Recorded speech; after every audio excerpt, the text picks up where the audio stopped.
Okay, so good morning, everyone.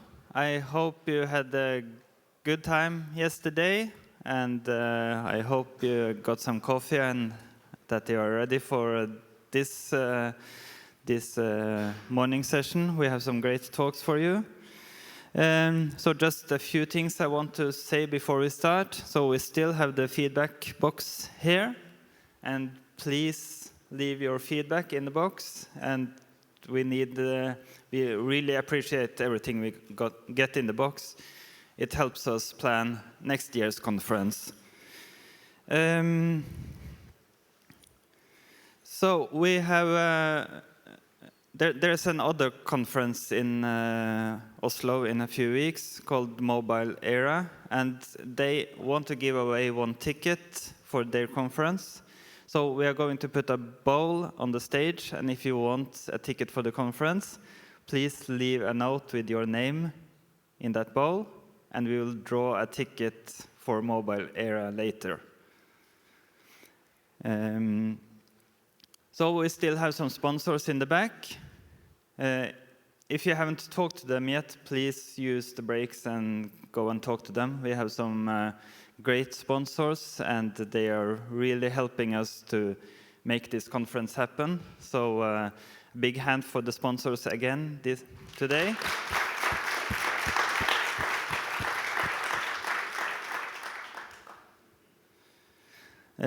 I'm also going to say that if you are inspired by DevOps Days and if you want to help organize next year's conference, we would very much like to welcome you to the organizing committee. So if that sounds interesting, please come and talk to us during the breaks, and we'll be happy to invite you to the next year's organizing committee. Or if you want to do meetups with DevOps related topics, we can help you with that as well. And if you like the talks at DevopsDays Days and want to do a talk yourself, I just want to mention that there's a lot of DevOps Days going around in the world. I think it's more than 70 or maybe close to 80 DevOps Days this year in different cities around the world. And you can go to the website, DevopsDays.org, and there's a link on the top which says speak at DevOps Days or something. And there's a list of conferences that have where you can submit your proposals for talks. And so if you want to speak at DevOps Days, there's a lot of opportunities there at different cities around the world. And also in Oslo for next year. I'm going to hand it over to Lande, who is going to be the host today, and she will introduce our first speaker. Thank you. Thanks. Can you hear me? Yeah, okay. Hi, I'm Landy. I will be doing the announcements today. I'd like to introduce our first speaker, Bernd, who's going to be talking about how convenience is killing open standards. Bernd by day is CEO at NetWays, an open source service company, and by night, he's CEO and founder of the Isinga project. Am I saying it right? Yeah. As well as one of the core organizers of DevOps Days in general. Yeah, thank you. Welcome.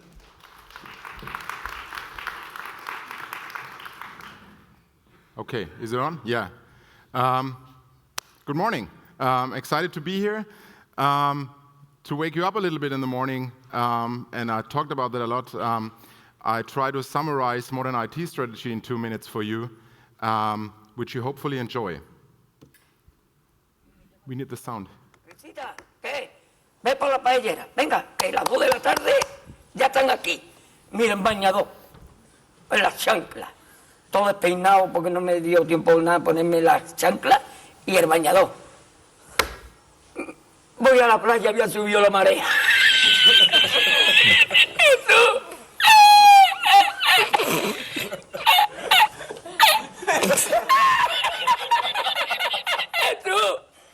Había subido la marea y encontré una paella.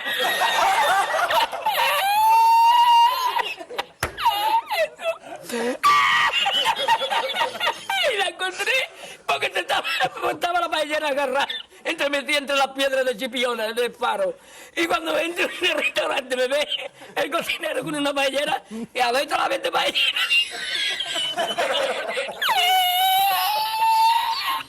¡Asómate, mira dónde llega el agua! Llegaba el agua hasta el restaurante. Había subido la marea.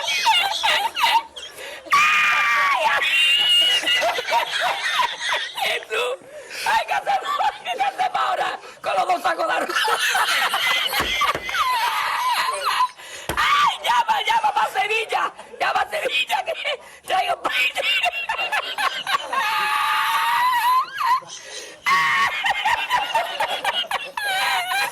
¡Ay, Jesús, yo con el bañador con la paella! ¡Ay, el cocinero! No vea, para Sevilla. Y al último, que cuando ya salió la bien de regla, estamos llorando los dos. Me cobró el tío la paella. Me cobró a 500 veces la paella. Y ya no fui más. Okay. Hope you're awake now.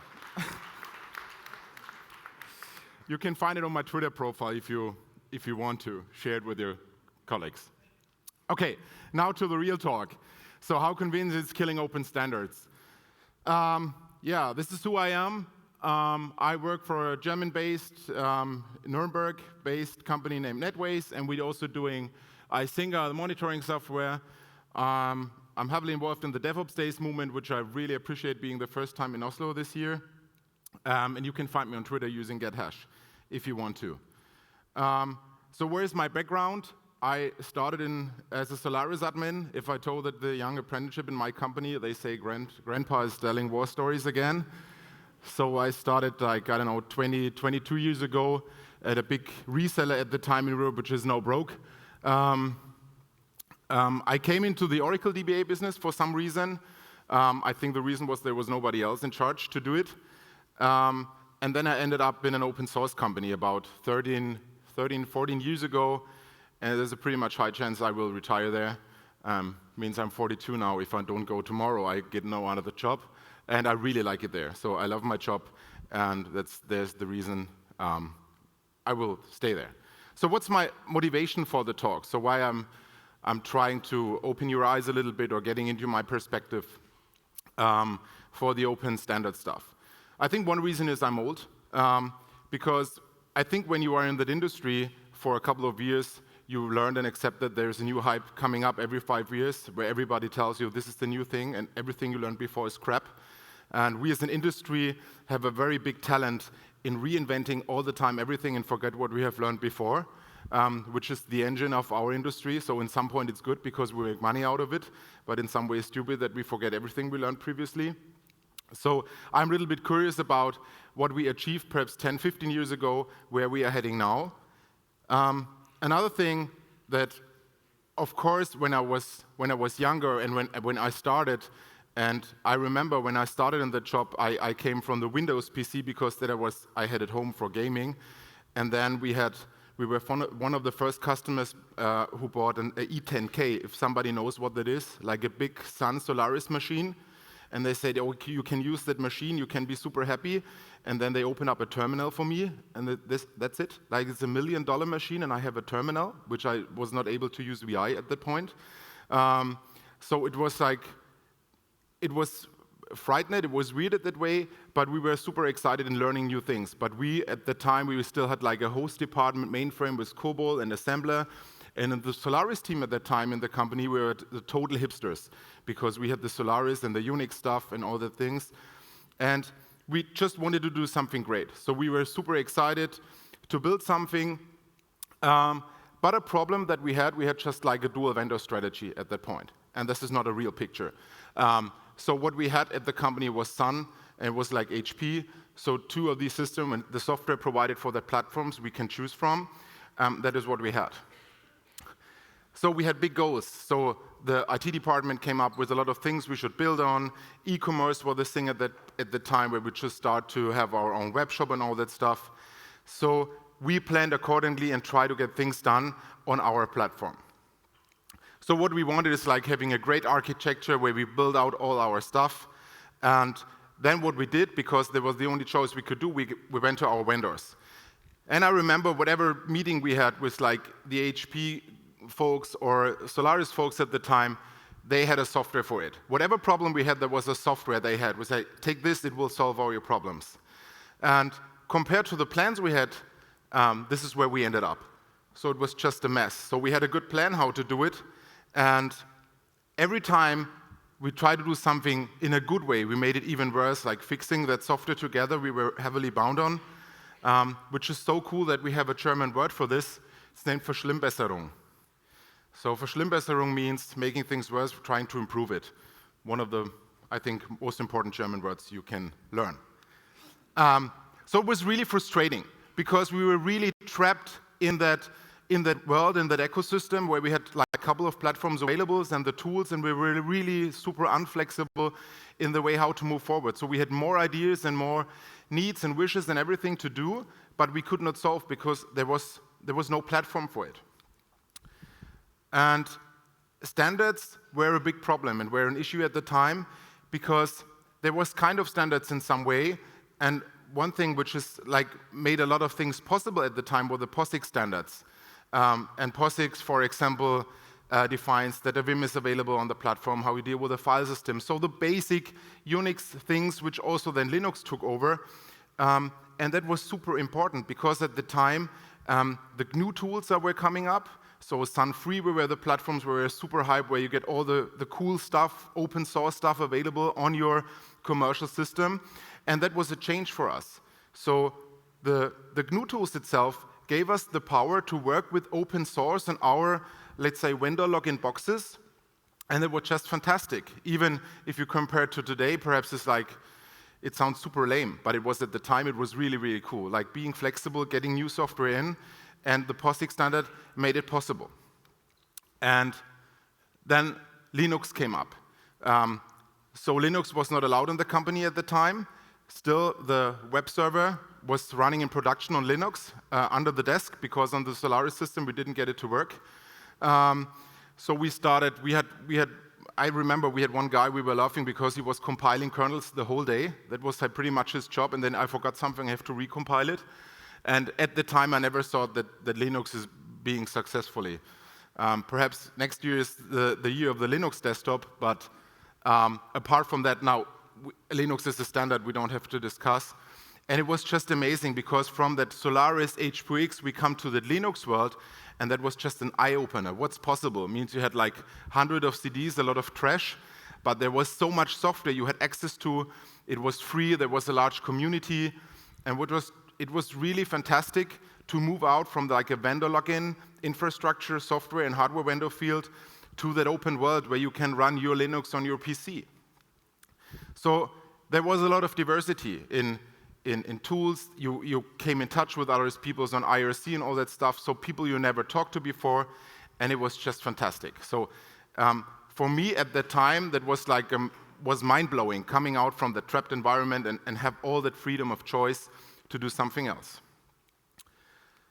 Yeah, but well, time flies. A lot has happened since then. Like I said, the company I did my training then was broke, but hopefully not my fault, but more of the business model, I would think.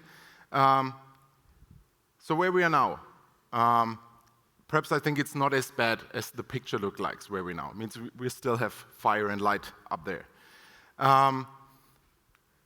So passion leaders here. So since that openness and since that movement took place, a lot has happened in our industry. So Microsoft loves Linux.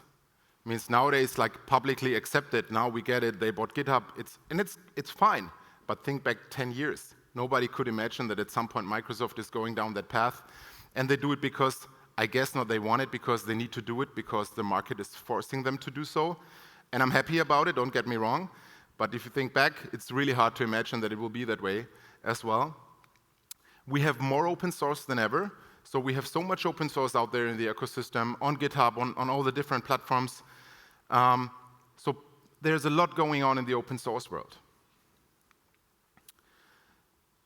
But what problem do we have, in my opinion, is where we're moving our data center infrastructure. So this is like a report for Logic Monitor. There are like hundreds of reports out there. You can find different data with every statistical data, but I think it's on average, it was the kind of data I found significantly true. This is where we are now. We have a lot in the public cloud, and you see that we have a massive growth rate in the public cloud where we move away from on-premise systems by 10% just in the next year. So the trend is there. I don't know, who of you is in the public cloud? Or perhaps not you, but your computers or your infrastructure? It's like 60%? Okay, that's pretty much not reflecting that bar anymore. Germany is super conservative by law and by mindset. So still a lot of companies have to or are still in on-premise and in private. But if you go, I don't know, to other countries, like they go for all public cloud strategy.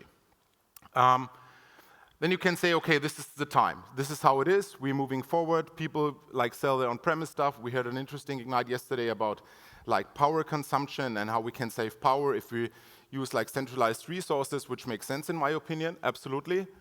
But where's the problem? The problem for me is that open source does not mean it's an open standard. So we have open source like we never had before, but we're losing open standards because all the vendors out there, they don't have a unified standard. There is none. They have an API, but an API is not an open standard. And sometimes I'm curious when I talk to people, say, yeah, I never thought about it because I thought since this is an API, it's a standard. But it really is not. It means they have all their stuff, and there are standards out there like OCCI. Somebody ever heard about OCCI? It's like an open cloud computing interface. You can see how popular it is.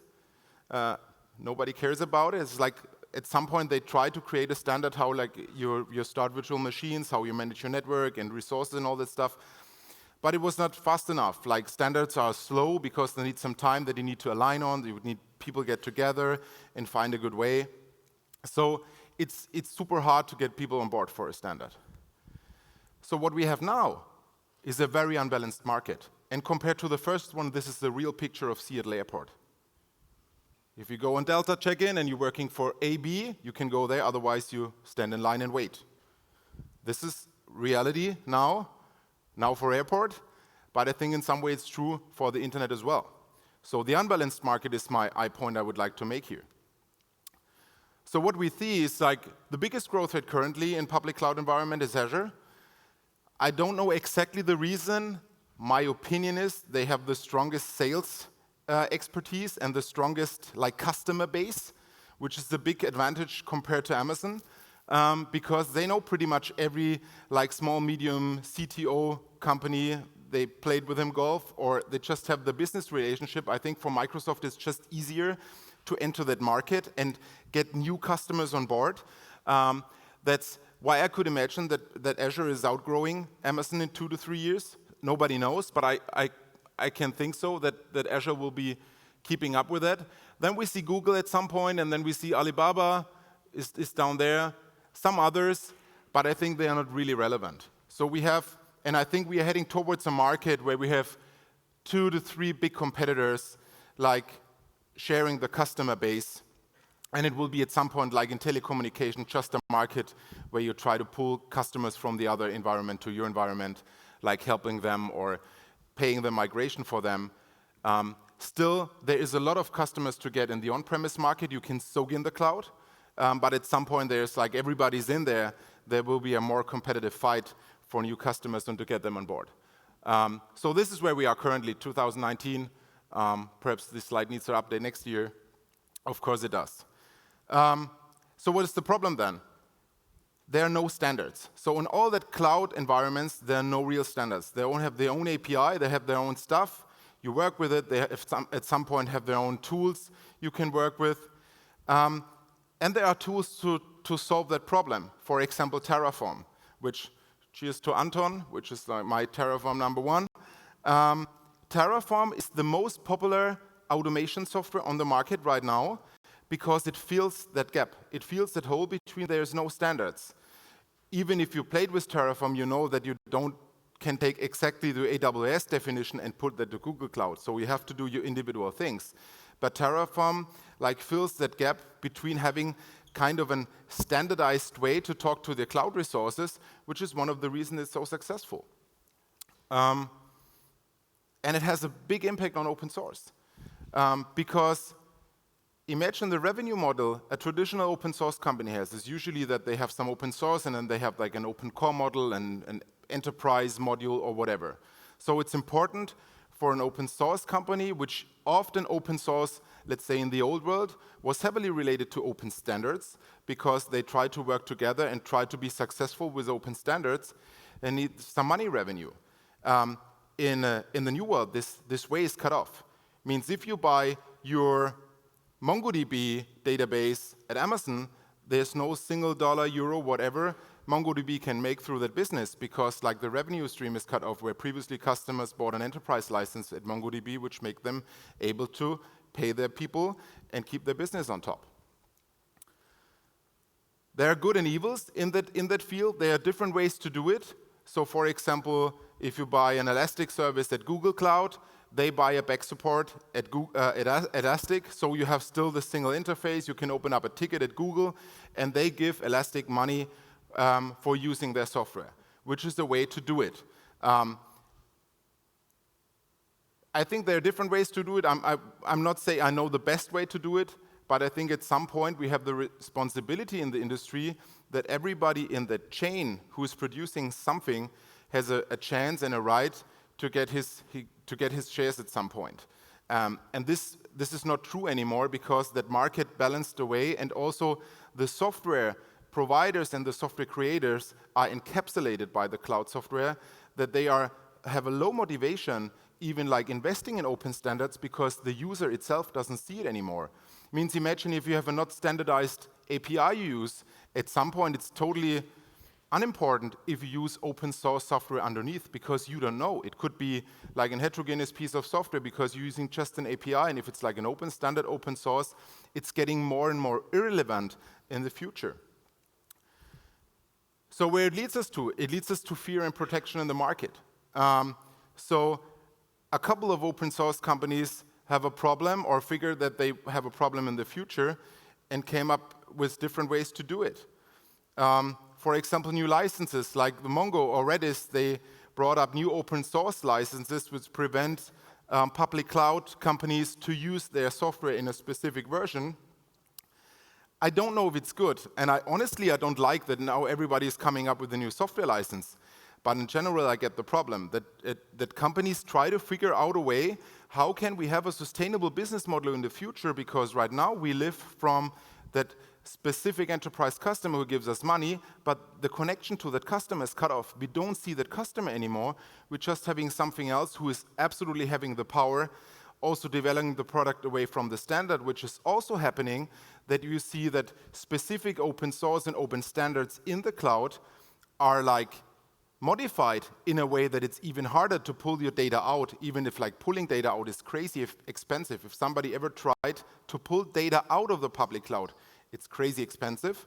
But even at some point you can't do anymore because the features that you have here, also with an open source tool, you don't have in the public version because they're not contributing back everything. So open source and standards need support, and support it's money. So they need money at some point to have a sustainable business model. And I'd just like to bring that up to people often think like open source is being developed in the couch at night, and this is not true. Perhaps open source products start that way, that somebody has a great idea at home. But open source is driven by companies, and they need to pay their people, and the revenue model and the direct connection to the customers in some ways in danger. So where's the future? So this is a little bit, where we now? I think where we now? I don't know where the future is. I think we are just at the beginning somewhere, because now like infrastructure as a service is gone. Everybody got it. Like we're now moving more to a function as a service world, which creates a more and more tight integration to your public cloud. Because I don't know, if you have a multi-cloud strategy, and there are different opinions if that's smart or not smart, it's still possible in some way to move your Kubernetes infrastructure from one cloud provider to another, or move your EC2 instance and put them to Azure. If you go to the function of the service world, it's pretty much impossible. Impossible with everything, but it's like the way of money. It costs to like get your very tightly FIS service using application, get it out and modify it to the way that you could another function as a service model, which is one of the reasons why it's so important. Still, the big cloud providers make most of the revenue out of like the traditional like instance and resource business.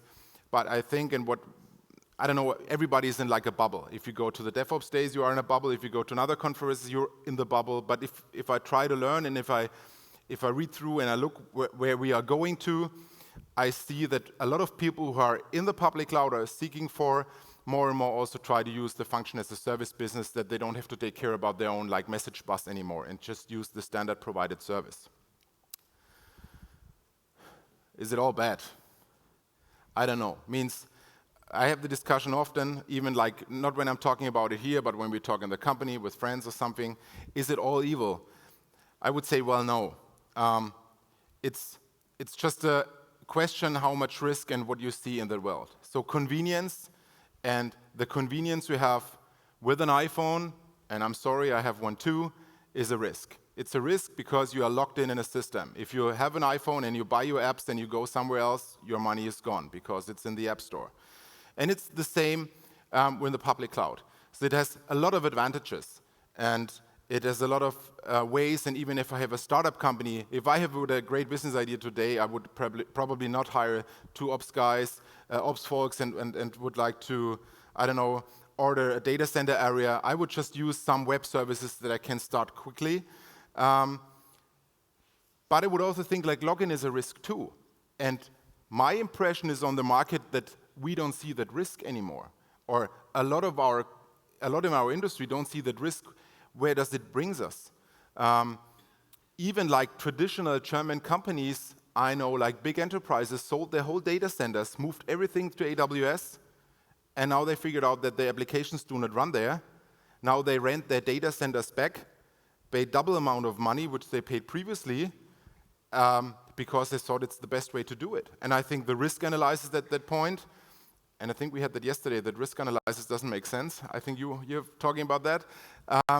But well, it means for enterprise, I think you have some responsibility. You should think about what happens if I drop my knowledge in some area, if I drop my independence in some area, what does it mean? And I think for like the basic compute power you have, this is always required. It's not the only single way to do it going somewhere else. I totally get it if you would like to spin up 200 machines for a CI/CD and like erase them 5 minutes later.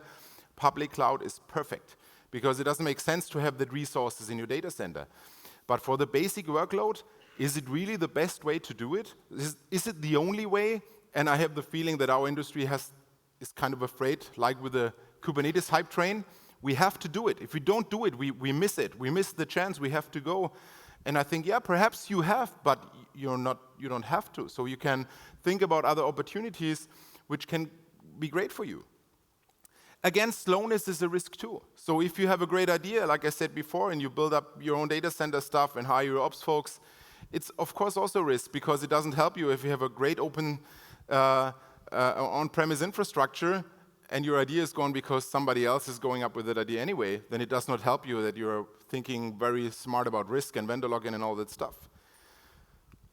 So it brought us to a way that right now priority cloud cost optimization is priority number 1 at every big company, which is the funny thing because when people go, and there's a lot of studies, I don't want to blame you with more charts anymore, I don't want to bore with it, but there are a lot of charts out there where you say, when you go to the cloud, it's like 20-30% more expensive at the beginning, but then you bring like, if you have the right sizing and if you have the right cost team in place, you can reduce your costs down to 10 or 20% less than on-premise. And then you're asking, did you have like a right fit or cost-reduced team when you have been on-premise? It's like, no, we had not, because we just ordered a server and we put it in. So why don't think about costs and resources and the right fit of your infrastructure while you're still in another world?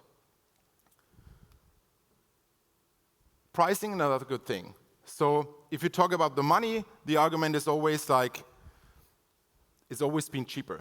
They never increase the pricing. It's always going to be down and down and down.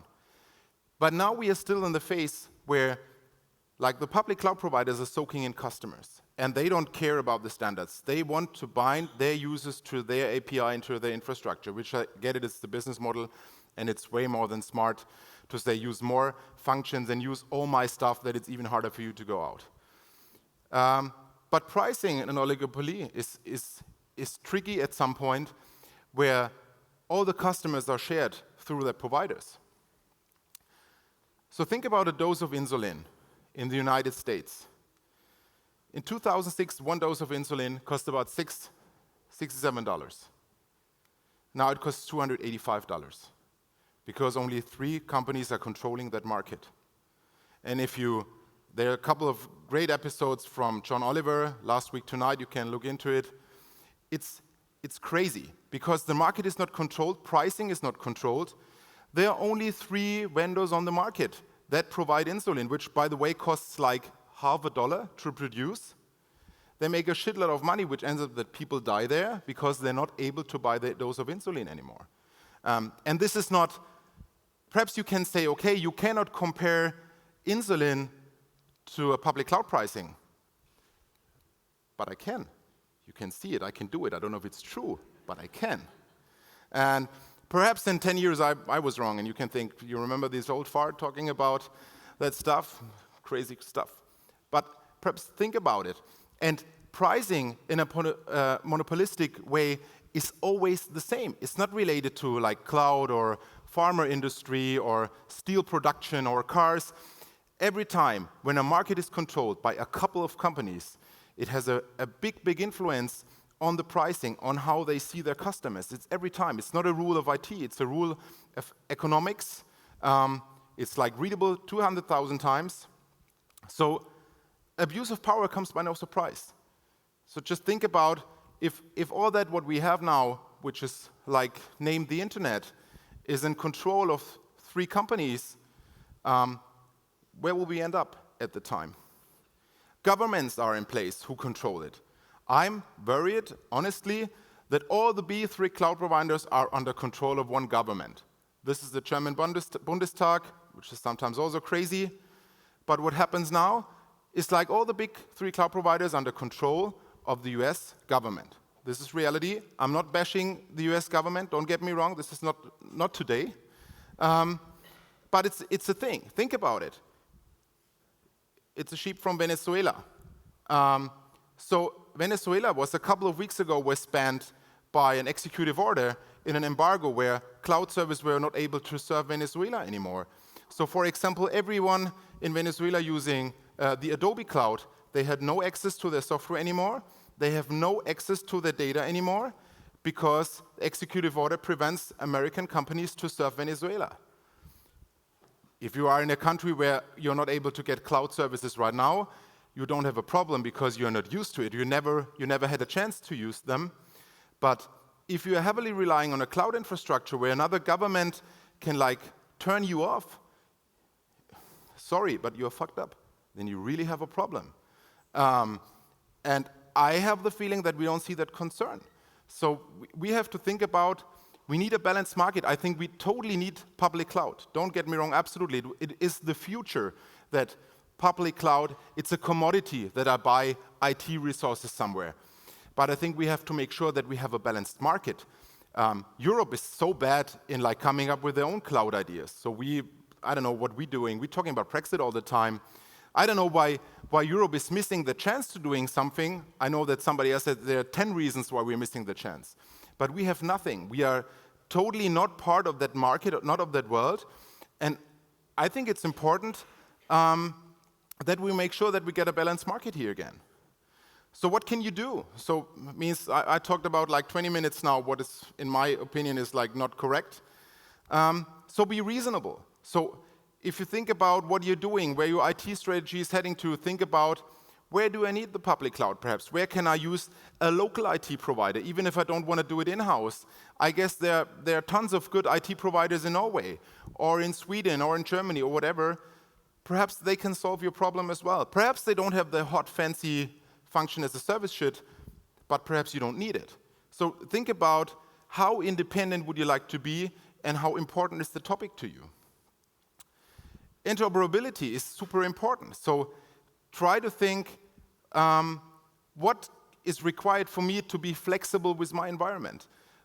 10 years ago, everybody was like, multi-vendor strategy. This was the thing in IT. We need to have a multi-vendor strategy because if somebody pisses on us off, we can do something else. Multi-vendor strategy nowadays is like often totally forgotten. So this is super important that you have that chance. Support the variety. So try to support different vendors, different companies, different data providers. Try to be flexible in your environment. Demand contribution. Go to your cloud provider. And I know means if you are a small company, they don't care.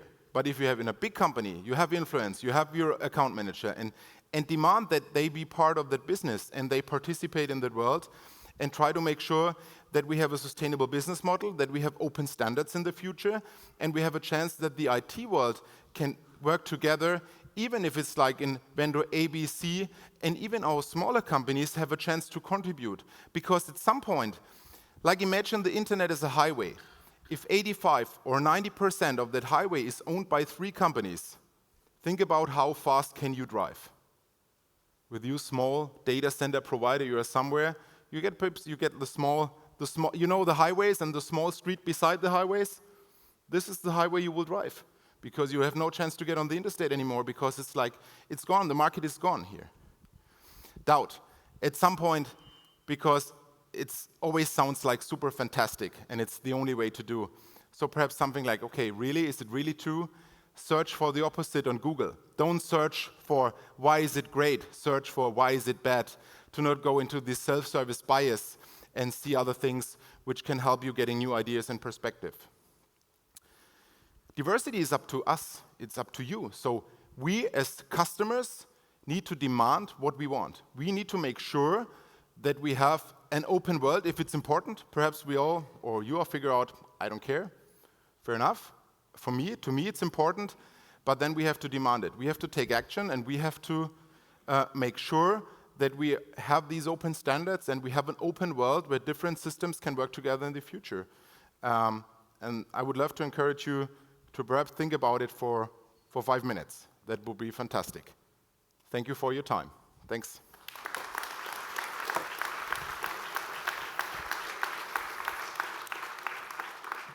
Thank you very much, Bernd. Now we're going to have a word from 2 of our sponsors. So I'd like to invite Entur and Enonik. Round of applause. Thank you. Thank you for letting me on stage. And my name is Sven. We in Entur, we are a stately owned leading tech and service company. We've been given the great task of creating modern infrastructure to help people travel greener and cities smarter and the society more sustainable. In order to do so, it is necessary to create seamless solutions for all of Norway's public transport.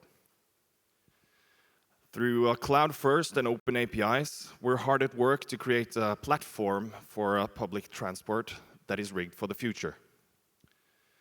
As of now, our portfolio exceeds more than 110 apps running on 800 pods, and that is shared between 9 environments.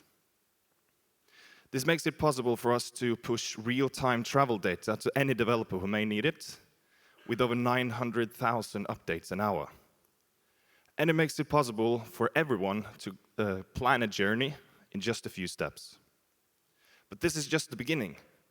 With developer libraries for travel search, stop place boards, and geocoder, it is now easy for anyone who wants to help create a better, greener way.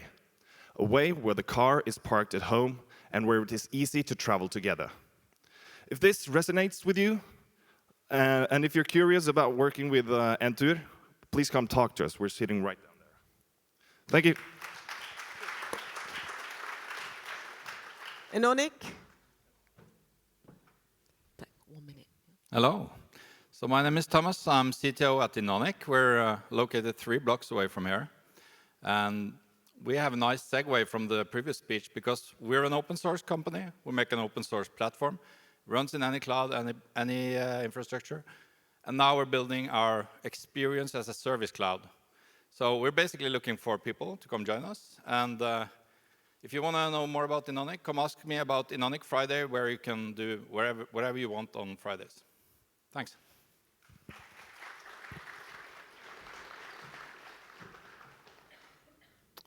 Okay, now we're going to move on to our next speaker, Serhat Can. He's going to do a talk on how to build a healthy on-call culture. Serhat is a technical evangelist at Atlassian, helping teams to build better on-call and incident response practices. Sorry, I have to. In addition, he is also a core DevOps Days organizer. Welcome. Thank you. Hi, everyone. This is my second time here in Oslo. I was here just, beginning of this year. Did a couple of meetups. It was great to be here. It is great to be here again. Again, my name is Serhat Can, not Can.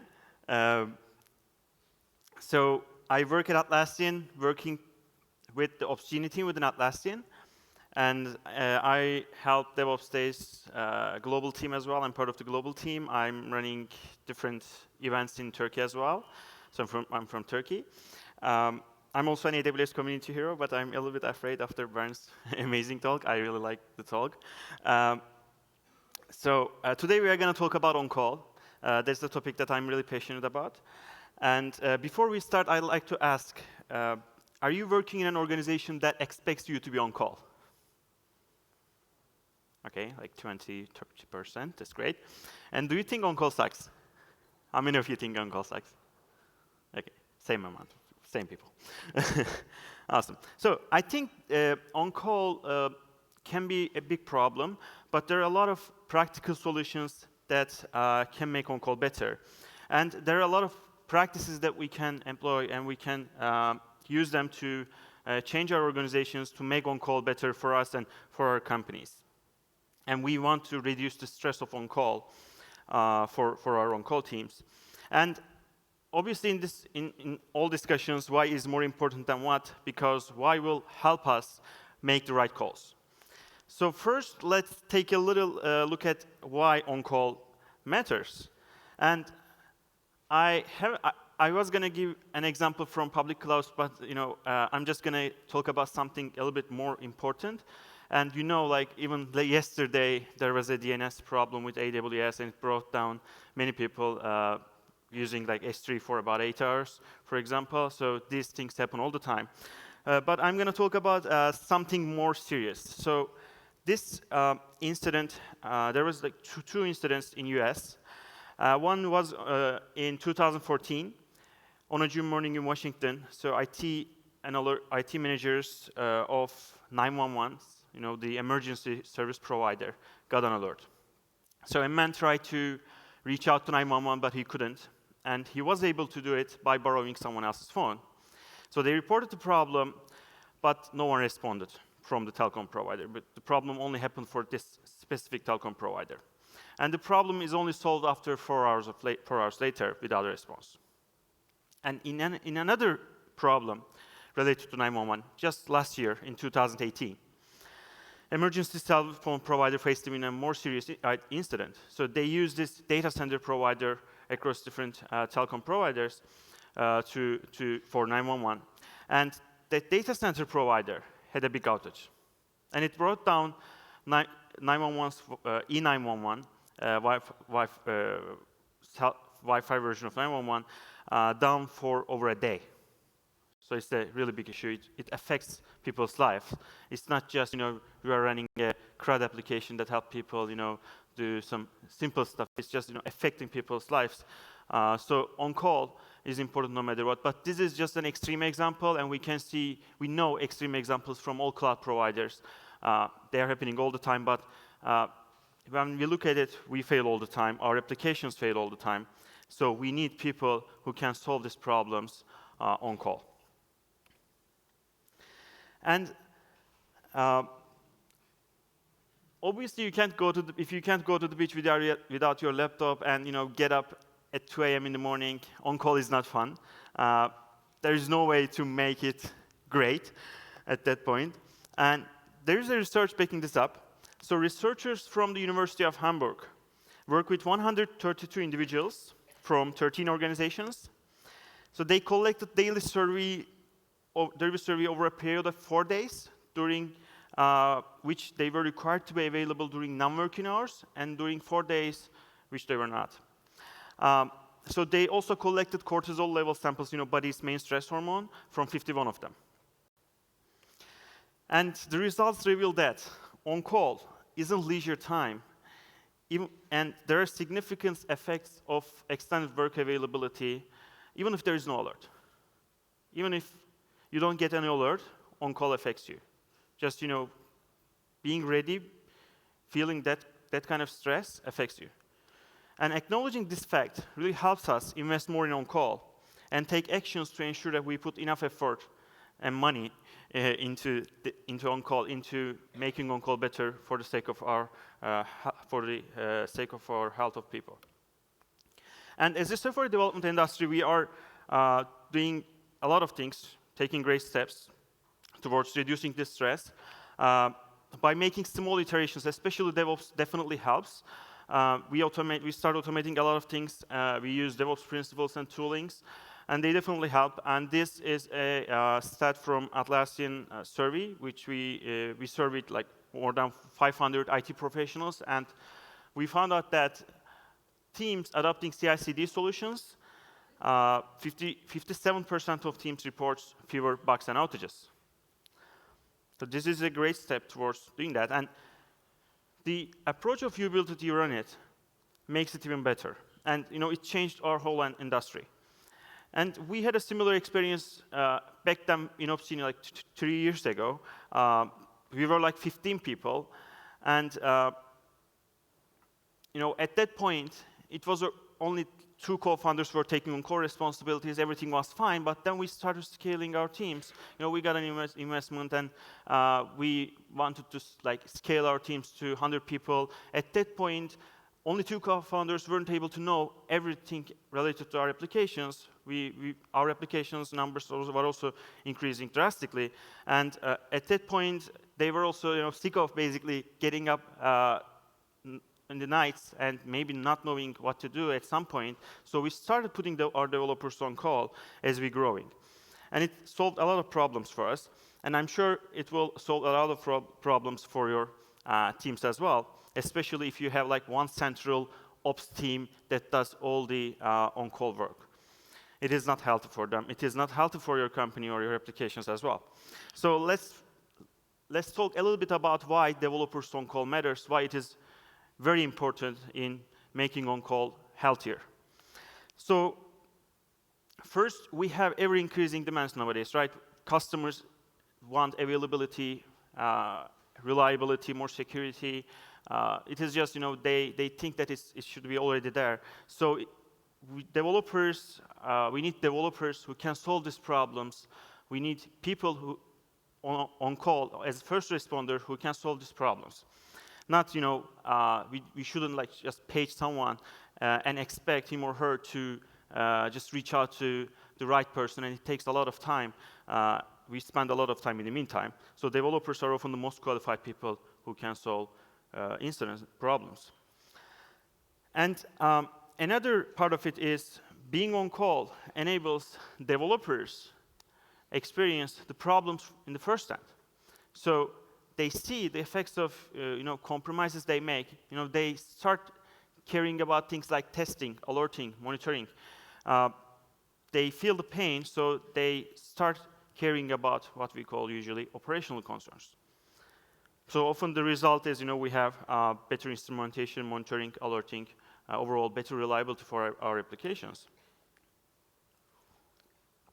And obviously, it solves one of the biggest conflicts between dev and ops teams, right? And often we miss this, but it's very important because management support is extremely important if you want to make a change in your organization. And putting developers on call help managers see the effects of reliability work, not spending enough time on reliability work. So now they can see how much their developers spend time on dealing with alerts, right? Before, just operations teams was on call, so there is dealing with alerts just was their responsibility, was their whole job. So they didn't really care. Now they have clear data on why they should prioritize reliability work. So at this moment, I want to share a personal story with you. So me and my friend worked on this feature for about a month. We worked on indexing our alerting data to Elasticsearch. First, let me say, so I was working as a developer in Opsgenie back then.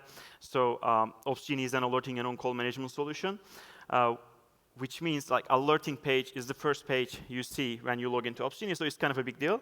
When you log into that page, the alerts you see, they are retrieved from Elasticsearch. And we worked on this feature, indexing Elasticsearch. So it was 5 p.m. in Friday evening, so we couldn't wait.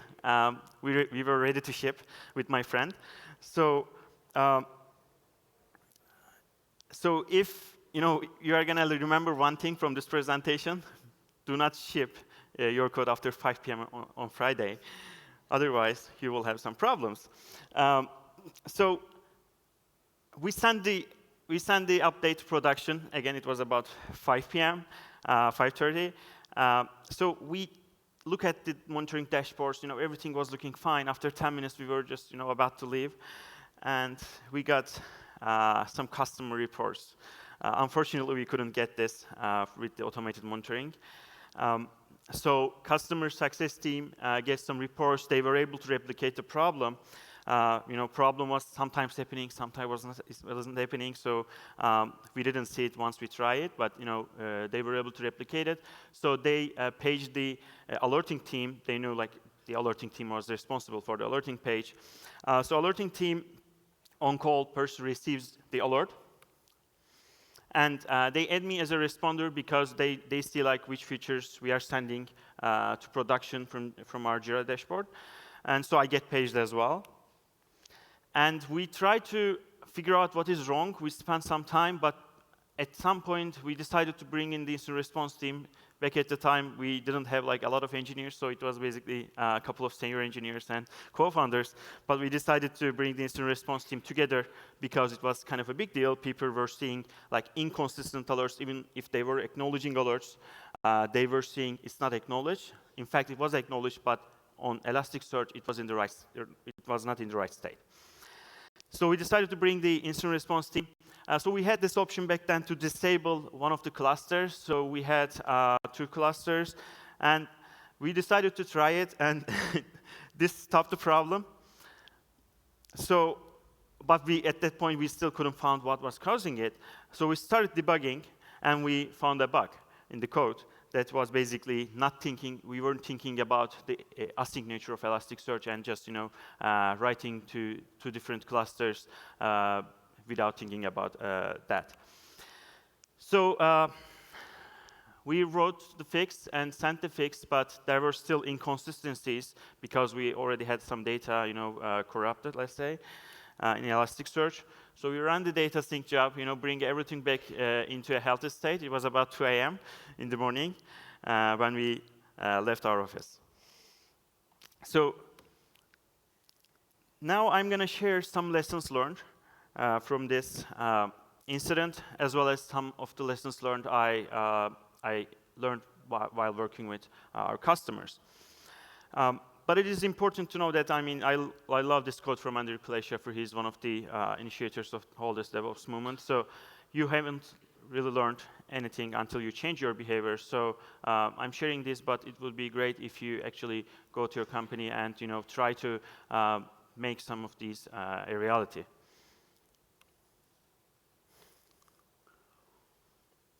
So the first one is we should avoid heroism. We should avoid hero approach in on-call because practically it doesn't scale well. If you have just a couple of people, it would be okay. But if you exceed a certain threshold, it will definitely cause a lot of problems. And obviously, we talked about it is the best way is to put developers on call. And you can think about building rotations, for example, not more than a week, so engineers have more time. Engineers aren't on call for a long time. But there is more to this. So a couple of suggestions. Make it easy to call for help. So if an engineer needs help, you shouldn't expect the engineer to go to a friend or ask for a favor. It's not a favor in this case. You should make it easy. For example, in the alerting team's case, they add me as a responder. They know I'm working on the issue, or they could just say escalate to next person and get more help. Make these kind of things easy, and you should build.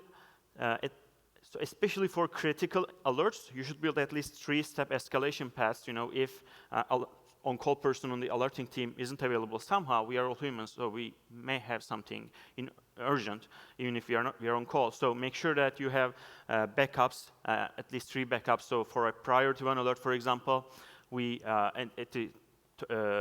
4 steps actually for priority 1 alert. At the 3rd step, we page the whole team.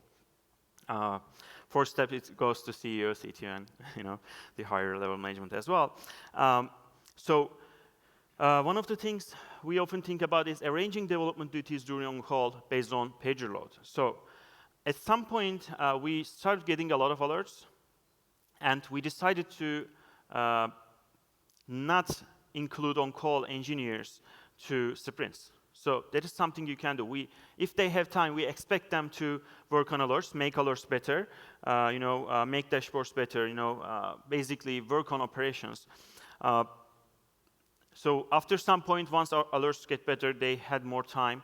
So we included them we expected half of their time they can spend on working on new features while they are doing on-call. So it depends on where you are in your journey, but think about not including on-call engineers in the sprints like they will have all the time in the world. They will not.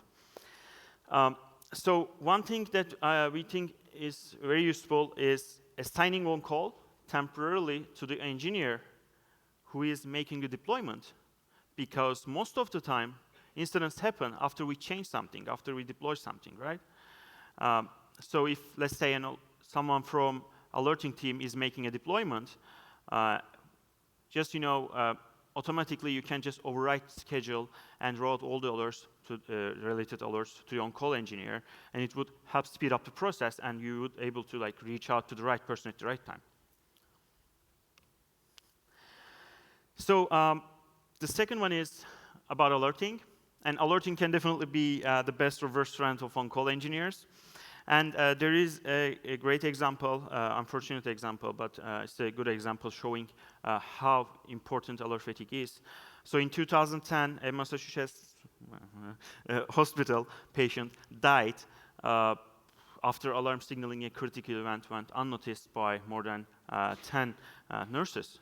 So they basically thought that there is nothing real, and they just get these alerts all the time, so they basically skipped it. And there are many reports of that like this because of the turned off alarms, ignored alarms, or unheard alarms. And most of the times, hopefully there is no one dead, but obviously our applications affect our companies in many ways. So that is why it is important to invest in alerting, because we don't want our people to skip alerts. We want our people to focus on the right thing at the right time. So we should proactively fight against alert fatigue. So my suggestion is, if you have tons of alerts, just no alert is better. Just turn off all the alarms and start over, because it will be really hard to deal with them one by one. And make the difference between tickets and alerts very clear. Not everything needs immediate response.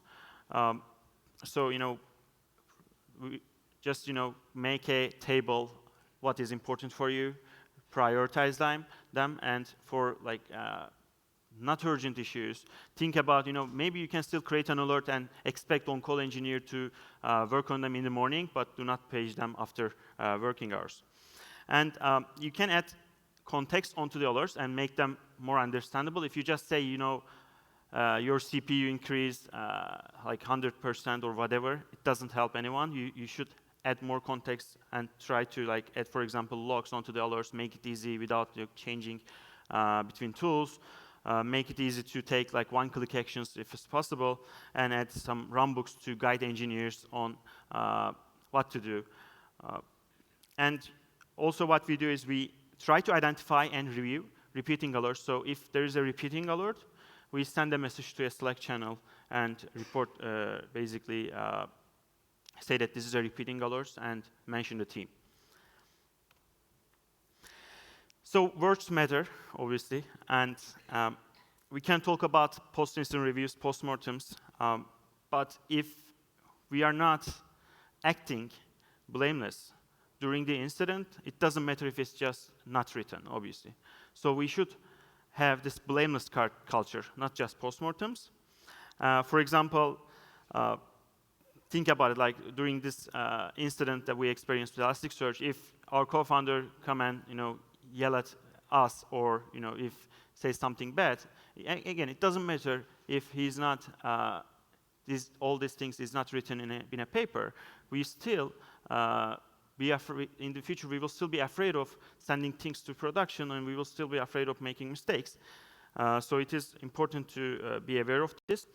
And don't get me wrong, like it happened to me as well. For example, one of our engineers was like trying to send a new feature to production and basically failed and caused a partial outage twice. So at that point, your natural tendency is to blame the people, but it is not the right move. When something like this happens, I always think about two things. First one is obviously blame full commands help no one, and we should assume good intentions. And the second one is people are not the root cause of incidents, so we try to figure out what is the underlying reasons behind these failures, and try to make it better, because again, people are not the root cause of incidents. There's something wrong probably that is causing these kind of problems. And another important point is embracing open transparency. It is key. It means being vulnerable, willing to fail in front of others. It helps us better understand and have conversations. And sharing knowledge makes everyone smarter, so you should encourage people to speak up. So we every 3 weeks, we have meetings about our on-call, and everyone from the engineering team attends these meetings and talk about their like pain points, for example. What are they struggling with? How we talk about like how we can make our alerts better, how we can make our rotations better if there's a problem. And you should also think about creating open on-call policies, meaning policies that are open for everyone to see, and you should expect people to live by them. There are some questions that I think needs to be stated clearly. For example, are engineers supposed to be on call during nights? And you should not just talk about this, after you hire someone, for example. You should be very clear about these questions even before. And if they're on call during nights, for example, do you have a flexibility of working from home in the morning? Or are engineers supposed to do development work during on call? Or maximum how many times an engineer can be on call in a month, for example, things like this. And obviously, another important point is the best way to predict the future is to create it. So we should invest in training our people. That is key in making on-call less stressful. And there are a couple of practices, and I think the most useful, the one that you should definitely do, it is, I think, easy as well, is shadowing. And in my little poll, like 80 people, it's not much, but I found out that if people know about on-call shadowing, they tend to use it. If they have no idea what it is, obviously, they don't. So shadowing is, it is similar in other places, like in other industries or in other parts, we use shadowing as well. But basically, you have a senior, an experienced on-call engineer on call at the same time with an inexperienced junior one. So you basically page them at the same time. So when you start, you do that during the daytime, not the nighttime. Then you can also do it during the nighttime as well. But I suggest you do it during the daytime because they can come together and work on the issue if needed. So they learn from each other. They learn by doing together It's just like peer programming, but for on-call. So I really suggest using this one if you want to help, you want to get speed up with the on-call for your employees. And another one is game days. It's basically instant response practice, but it's come from chaos engineering as well. So you can come up with a scenario and come together and have fun at the same time. Eat some pizza, play some game, and try to figure out like how to solve a problem. And in the meantime, see like if something is working or not. And there are also, if you're interested in podcasts, there are some great podcasts about DevOps, and there is like one specific podcast about on-call night bears from Jay. I suggest you listen to this as well. It's great. We also have, Atlassian also have team playbooks. So these team playbooks will help you review your team's health about a lot of things. It can be on-call team's health, or whether like you do incident response well or not. So it gives you like easy to track like point by point things that you can employ. And finally, I would like to say that you should definitely compensate for on-call. Obviously, don't do it on a per alert basis. It can result in some problems. But remember, we talked about on-call is not being a leisure time activity, right? And it is, paying for on-call is very common in places like this, in Nordics or Europe overall. It's not as good in US like here. But it should be the norm because on-call is a leisure time activity. So we talked about these key takeaways. So we talked about first putting developers on call, giving developers on-call responsibilities. It helps our company. It helps our reliability as well. It helps people not get a lot of alerts and not burn out. And you should create sustainable rotations and clear escalation paths to reduce stress. And we should be open about our policies and share this knowledge internally. And we should be striving, and we should be investing in a blameless culture. We should talk about problems. And obviously, alerting is a big part of this. So we should review our alerts regularly, and we should practice instant response. It can be official training as well, game days, or definitely shadowing is a big part of it. And finally, we should remember compensating on call. So I really like this quote from the Site Reliability Workbook. It's, if you probably have read it, but if you haven't, it's the Google's Site Reliability book. It has great content about on-call instant response as well. So I picked this quote between the lines. It's amazing. So they say we never achieve reliability at the expense of our on-call engineers' health. So we should put our people first, and remember, the less stressful the on-call is, the healthier your teams are, so they can focus on what really matters and can enjoy and bring themselves, best of themselves to work every day. So thank you very much for listening to me. That's all.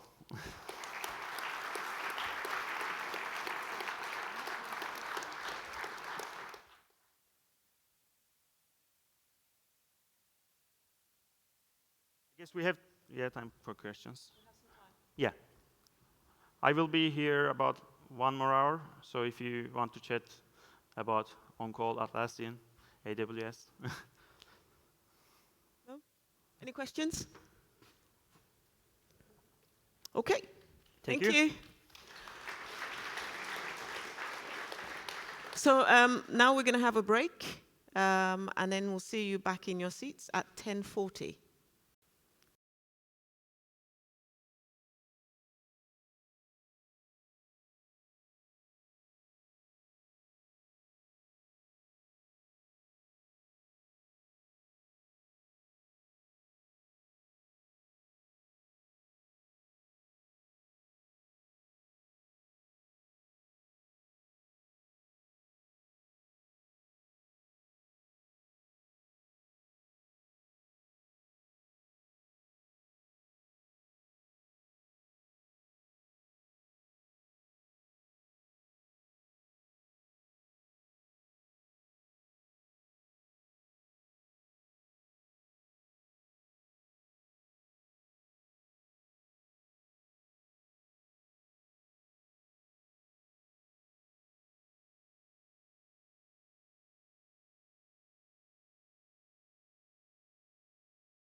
Okay, I'd like to introduce our next speaker.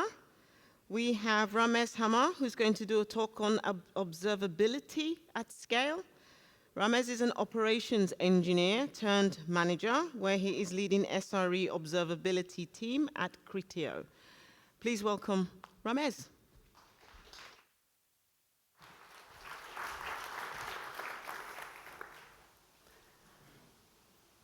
Hi.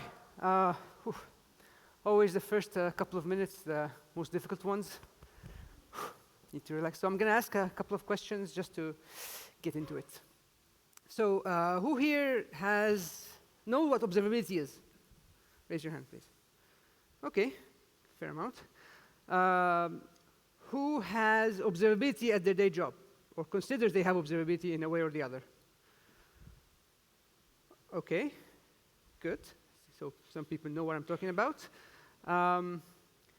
So conventional wisdom says if you want to have observability, you need to have the 3 pillars, metrics, logs, and tracing, right?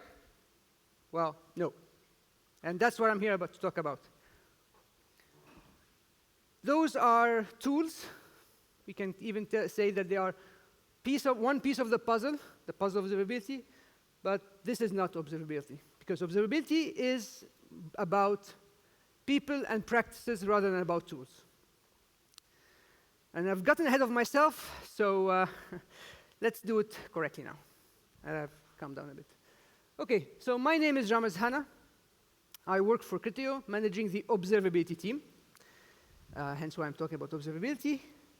At Criteo, we're in ad tech, so we put ads on websites. The good ads that interest you are us. Anything else is probably Google. At Criteo, we deal with millions of QPSs. We have 50,000 servers across 10 data centers spread all over the world. 600 engineers, of which 6 are responsible for observability, and that's my team. The first question I would like to answer before even you ask it, why should you listen to me? Why you shouldn't be listening to me? Just hear what I say. I hope it gets you curious about observability and gives you some ideas. Don't take this as something that I tell you, this is how it's to be done. And for that, I have a small disclaimer. So what I'm going to be saying today is not my own wisdom. It's things that I've learned from, first of all, people I've worked with, people I've watched on videos and read articles from. It's from books I've read, and from some experience that I have doing observability at Criteo for the past 4 years. And this is my view on the subject. Feel free to disagree with me. Feel free to challenge what I'm going to say, so we can all benefit from that. And if I say this today, maybe tomorrow I have a different, well, not really tomorrow, but like in a period of time, I'll have a different opinion because our understanding of things evolve. I started off saying, yes, observability is the 3 pillars. We should put the pillars. But then I learned that, or at least I discovered that it's not how it should be. So back to what observability is. Actually, let's get into the topic now. So according to Wikipedia, observability is a measure of how well internal states of a system can be inferred from knowledge of its external outputs. Might seem clear, but yet in the same time so mysterious. First time I read it, I couldn't really make sense out of it, although it looks like, wow, sophisticated must be true, right? So I did some reflection over the time and experience trying to do these things, and I came up with this maybe adjusted to my context. So I say that observability is the act of exposing state and being able to answer 3 questions. What is the status of my system? Up, down. And if there's something wrong, what is not working and why it's not working.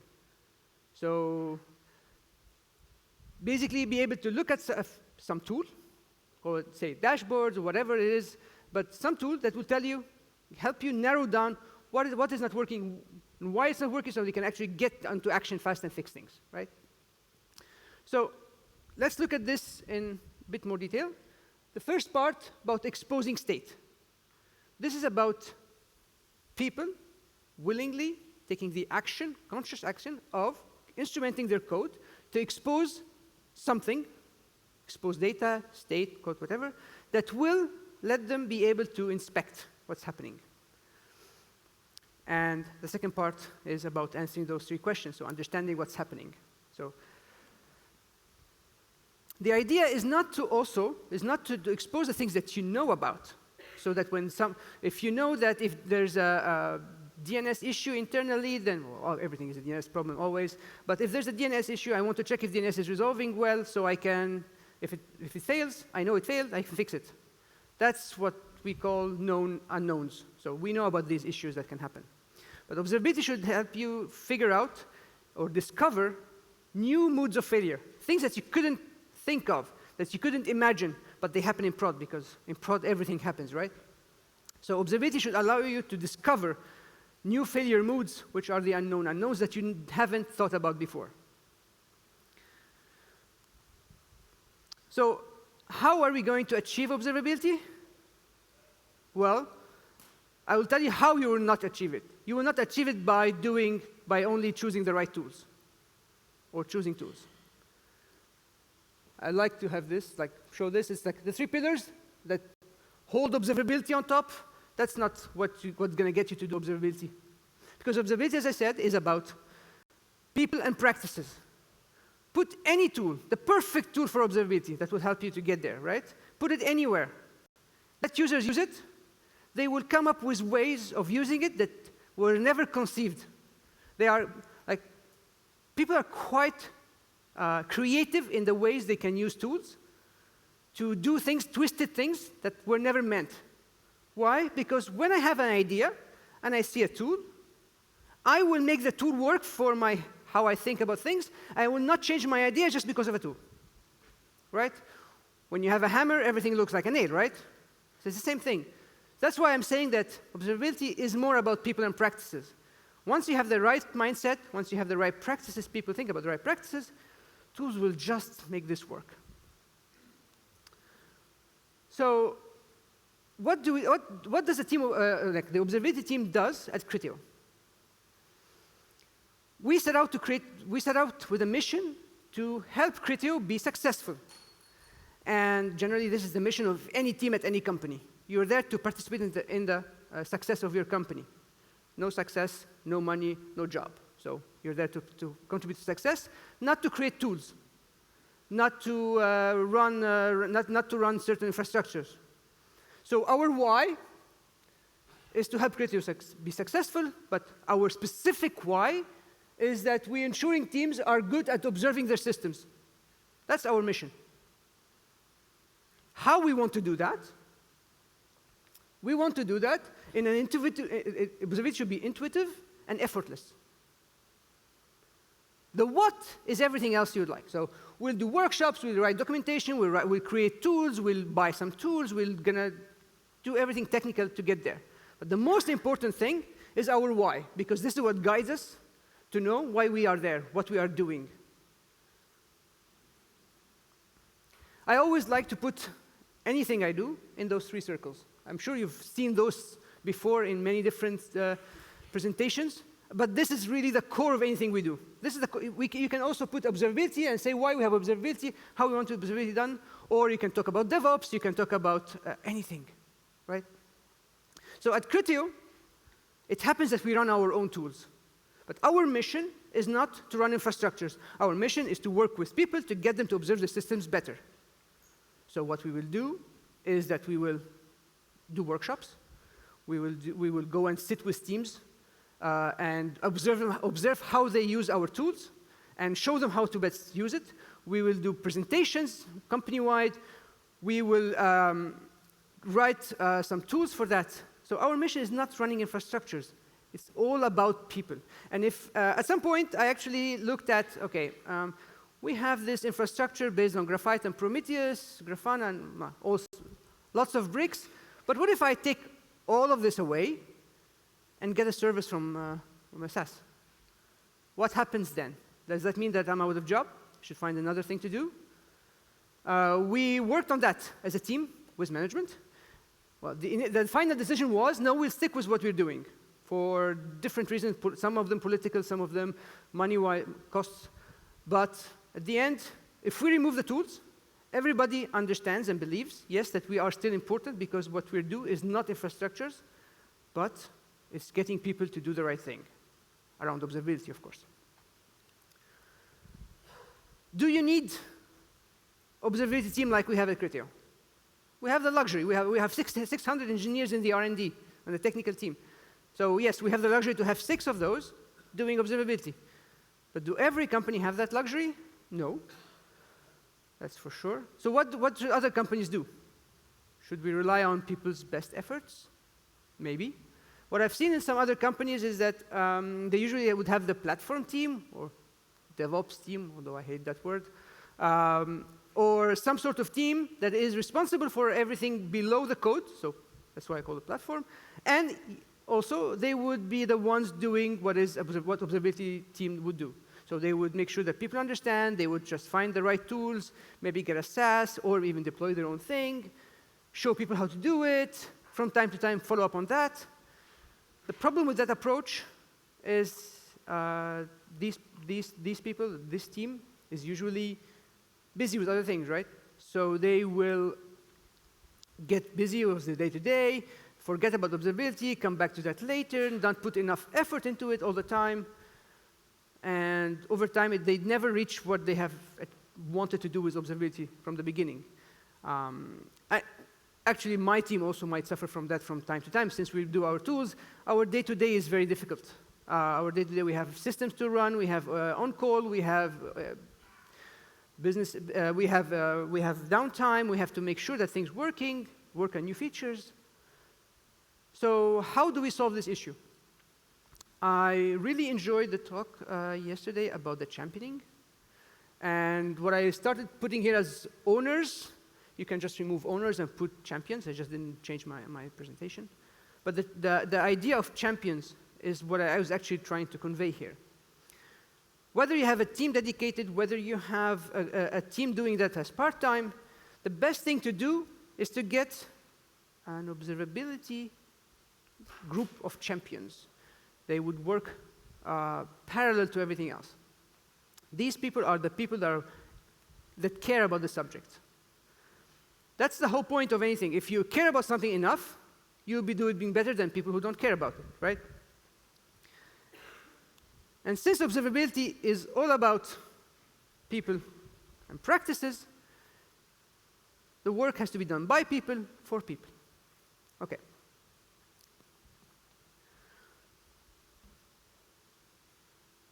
When I say observability is about people and practices, I really stress on the people side. Champions or owners or a team dedicated, they have to focus on people. If you forget people, you forget what you're doing. One of the things we've done in my team is that we send one of ours to sit for 3 to 4 days with one of the teams. We have many. So we pick teams kind of at random or based on their needs, and we send someone who would sit with them, observe how they work on a day-to-day, look at their dashboards, look at their alerts, look at their SLIs and SLOs, challenge what they are doing. Is it the right way? Is it the best practice? Do you really need this alert? Isn't this alert a bit too sensitive?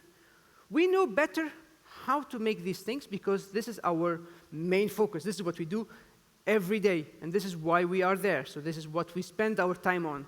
While everybody else, they do it as kind of something extra they have to do. Some of them understand the importance of it. Some of them don't understand the importance of it. And even those who understand and really want to do it, they get busy, right? Every day in, day out, we have to write code, we have to do things, we have to deploy these services, and we get into the details, and we forget to see the big picture. And once we forget to see the big picture, the next step you do might not lead you to where you wanted. If I actually go back to the 3 circles, with a why, how, and what, you know what you are there to do. So this is, where Where are you basically, it's like answering the philosophical question where I'm coming from. Or why am I here? So where do I want to go is a vision. So you want to achieve observability, and you have to describe that somehow, so that every time you know, I'm coming from there, and I'm going there. Get busy. So you look under your feet, you get busy, then you look up, okay, I need to get there, so what's the next step? I go there. If you don't know where you're going, if you're busy, okay, where do I go? Let's go here. Next time you say, I'll just maybe go there. So we always effort every direction, but not necessarily getting you to a certain endpoint. So every team, or every group of people, those observability champions, could be because they are somehow a team doing things right, they need to know where they are going. They need to have a vision of things. This vision can be very, very far that they will never reach it. But it keeps them on a straight line at least. Or on a trajectory that will get them somewhere. I've talked about what observability is from my point of view, like a very, very high level description. And I told you how we're doing it at Criteo. Let's see what anybody else can do, or at least the three guiding things I consider, which will help you have successful observability. And those things will not necessarily be observability specific. I will not talk about observability best practices. There's tons of information like that everywhere. What I'm talking about is really how to set a mindset for that. And that will apply to anything. Really. You can put any word instead of observability, and that will apply to it, because this is all about people and practices. DevOps is about people and practices. Observability is not about tools. Like DevOps is not a role or tools, right? So what's the first thing an observability team or observability champions should have in mind? People. So focus on people, not the infrastructures. As I said, if you focus on people, you know where you're headed, right? People, and I want them to do this. You get busy with infrastructure, you run to with some downtime, you get busy. We once even had a downtime for 3 days, well, not like degraded performance for 3 days, and we were like struggling to get things up and running. But as soon as you finish that, now what? Okay, we've come out of a big issue, let's try to make sure that this doesn't happen again. Okay, and this is going to be a really vicious cycle. So you improve things so that bad things don't happen again. By the time you've improved something, something else breaks. You get into this cycle of details, getting absorbed in the details of what you're doing, getting absorbed in the details of infrastructure, but not people and not practices. So you lose your vision, you lose sense of why you're doing that. So you focus on the tools and you forget the people. Hence, you wouldn't have observability. The more you improve tools, you don't improve observability. Little example, really. One of the biggest issues we have with our tools is scale. So we have, I know we have like 100 million metrics that we ingest, and we have to make them available within a very small ingestion delay. People should be able to visualize whatever they want and alert on anything they want. But scaling an infrastructure that we have, Prometheus and Graphite, none of them actually does stand to the scale correctly. So, but why? We get into a cycle, okay, we need to improve, we need to add more servers, we need to add more resources, we need to improve this loop here, we need to improve code there. But the actual problem, the actual load happening on the system is not on the metrics coming, ingestion, no. It's more on how people are using those things. Are they doing the best practices are they following best practices when they are displaying dashboards, when they're creating like Graphite or Prometheus queries? Once we realize that most of our load is coming just because of user queries, we said, okay, so user queries are actually what's doing us issues. So let's look at what users do in their queries. Let's find the most offending queries. And then, oh my God. Some queries, they have so many stars in them that they can never be, they would be resolved into, I don't know, like 15,000 metrics that they have to be aggregated on the fly like that, real time. That's not possible with those systems. at least with the system that we chose. That can be, and this doesn't really give any significant information. There are other ways of doing the same graph that is important to this team, but it's in simpler terms and more efficient on the infrastructure, and also gives a good overview of the system, rather than a lot of details in one graph that becomes noise, right? Some teams would have one dashboard that has like 30, 40 graphs in them. Who's looking at that? At best, they'll be looking at the first one, the first row of graphs, and that's usually like 1 or 2. And the rest is hidden. They don't even know it exists. Who would remember 40 graphs on the same page? I mean, just the amount of details there will make you nosy, right? People will use the systems as they think it should be used. When they started doing things on a small scale at some point, and it worked for them, but as soon as they have more and more and more, then they don't try to adapt their thinking. They just try to use the tool to show more and more and more. Hence, bad usage of tool, loads on the system, you get problems. Because we're running our own tools, so when they do that, they overload.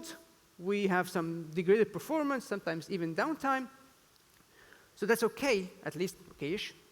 But in other cases where you are actually using a SaaS, it might cost more money, because everything actually boils down to money, right?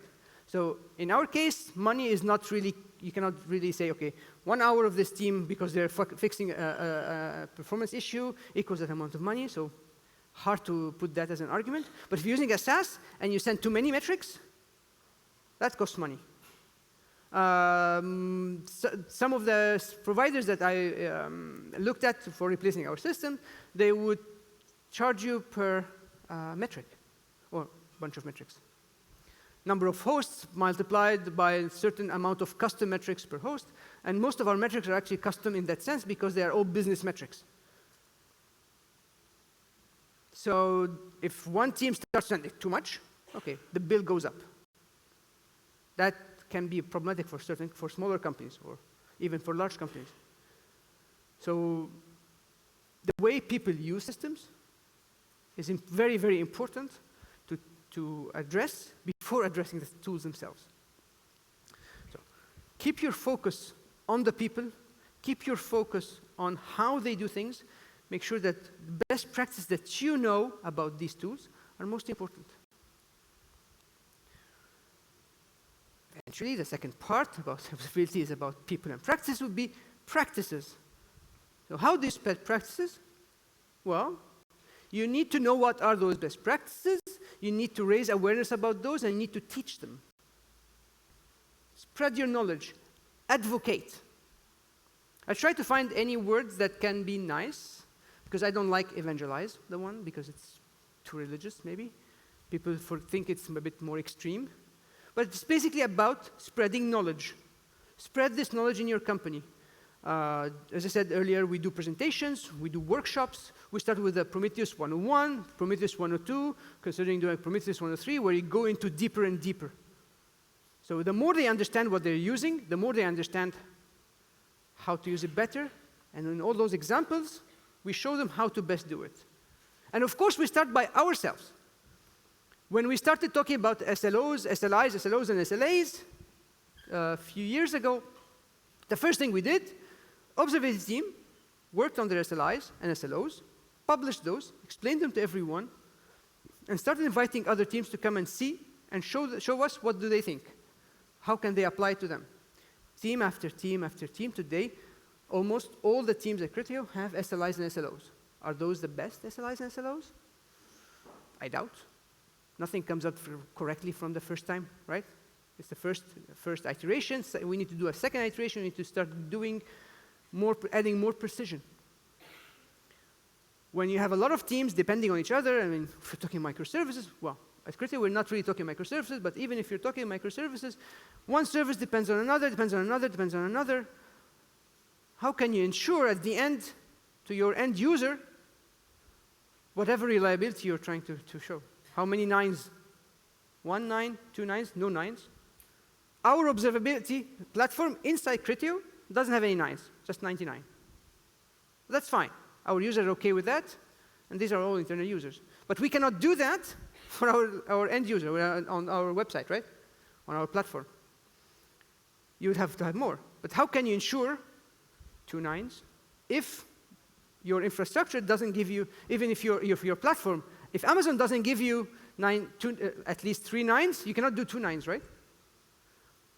It's a chain. If your database service internally doesn't give you those, you cannot. So how can you calculate that? So you need everyone to be in this chain to be aware of what they're doing. Start with something so we can improve on it. Always start low and then improve on it. That's how you should do it. You should always start by yourself, show how you can do observability, show them what benefit that brings, and then people will come. They always, the saying always goes like, build it and they will come, right? Not necessarily build it, but do it and show them the example and they will follow.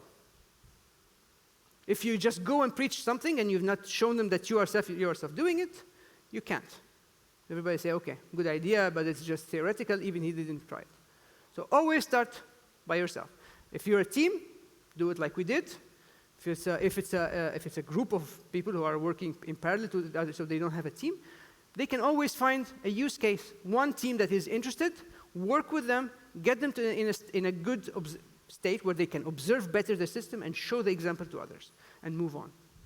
That's the most, this is the second important thing observability champions or team should be doing. And I kept this for the last because it's third in my priority and because it's actually kind of a bit controversial. If I said observability is not tools, but then I told that tools are very important also. Tools are enablers. They are not observability. As I said, it's one piece of the puzzle. You can put whatever tools, and as I said, people will have creative ways of using those tools in ways you have never thought about. And you can also have, there are so many tools, right? To choose from, there's so many SaaS providers, there's so many already tools that you can deploy yourself. Some of them are good, some of them are bad, some of them are meh, and some of them don't even have anything to do with observability. So how can you decide whether this tool fits or doesn't fit?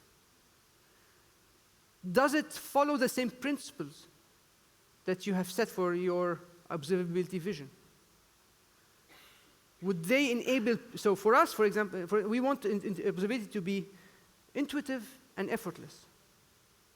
Do those tools help me provide an effortless and intuitive service? Can I easily, for example, integrate it that as soon as you write code, it's observable? Or have at least the bare minimum of what we consider observable code and observable system. There's no observable code, it's only observable systems. So does it mean that your system, can you do that? Then this tool can work. Does this tool help you go through and deeper and deeper and discover things that you didn't expect to see? What is important for you in observability, even if you don't believe what I'm saying? Just figure out what observability is.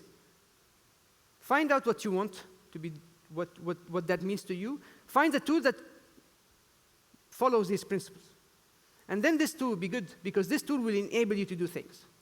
And if you don't think tools before, do it before choosing which one, if you don't think that if they follow the principles or not, then those tools will take people in a different direction.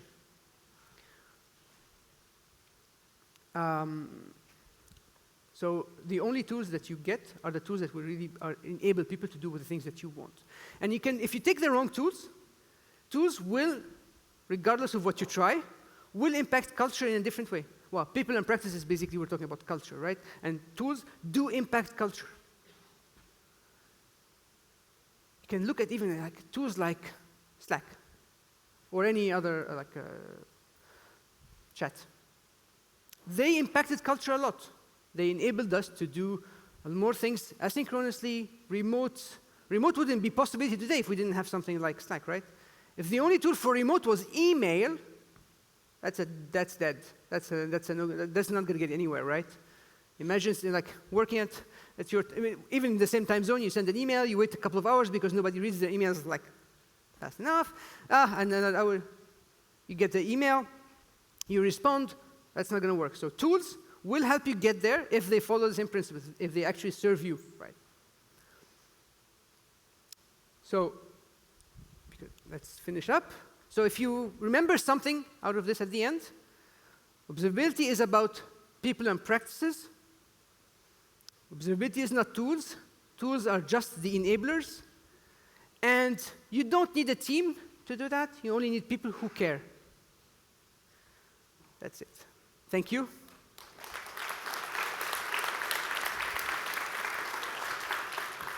Thank you very much. Cool.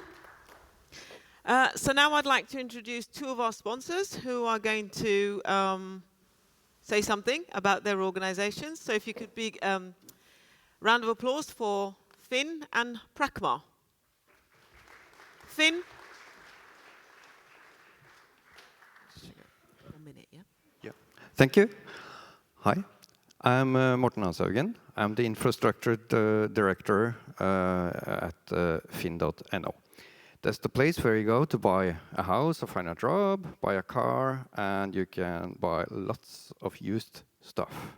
At Finn, we are 180 tech people that has made the journey from devs and ops to DevOps, and from a monolithic application to hundreds of microservices years ago. So DevOps makes it possible for us to deploy changes to production 200 times a day.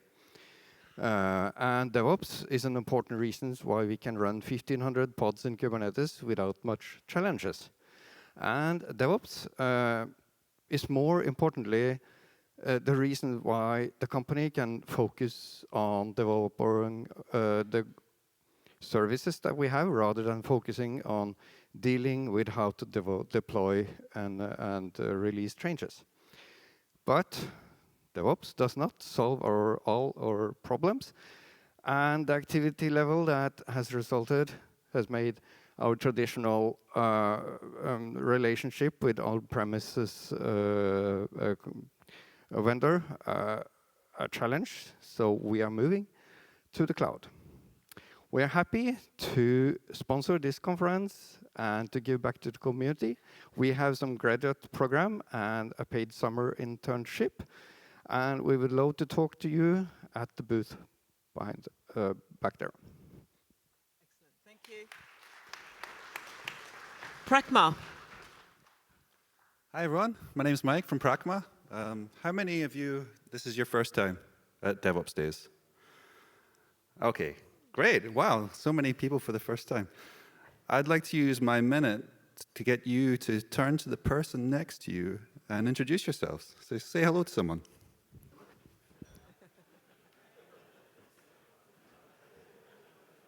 Hi. You're welcome to give a high five as well. Okay, that felt good, didn't it? It's nice meeting people. We'd like to meet you too. We do DevOps consulting, so we're at the back. Thanks. Excellent.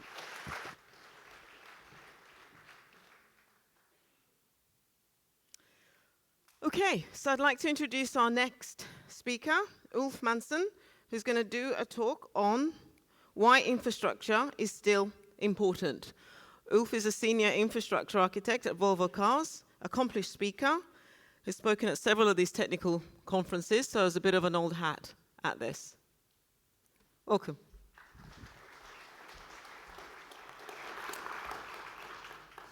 Thank you. I will talk about why infrastructure still is important. I'm a little nervous this time because I was talking about our setup like half a year ago, config management camp. And at that time, we were using something called KSONet to manage our Kubernetes cluster. And just like during the conference, during my speak, someone was looking at the KSONet GitHub repo. And then it was announced that the project was abandoned like 2 hours before I was talking. Now I changed a little bit, so now we're using more JSONet. I will talk a little bit about that later on. So a little bit worried that Google will abandon that project during this talk as well, but I hope not. So I work for Volvo Cars, but we're also working with Polestar. I just saw this showroom for Polestar, like 100 meters from here, where they're doing electric cars based on the Volvo Cars platform, and we're working with them as well. But now I will start to talk about the day in May. It was the first day, the 10th of May.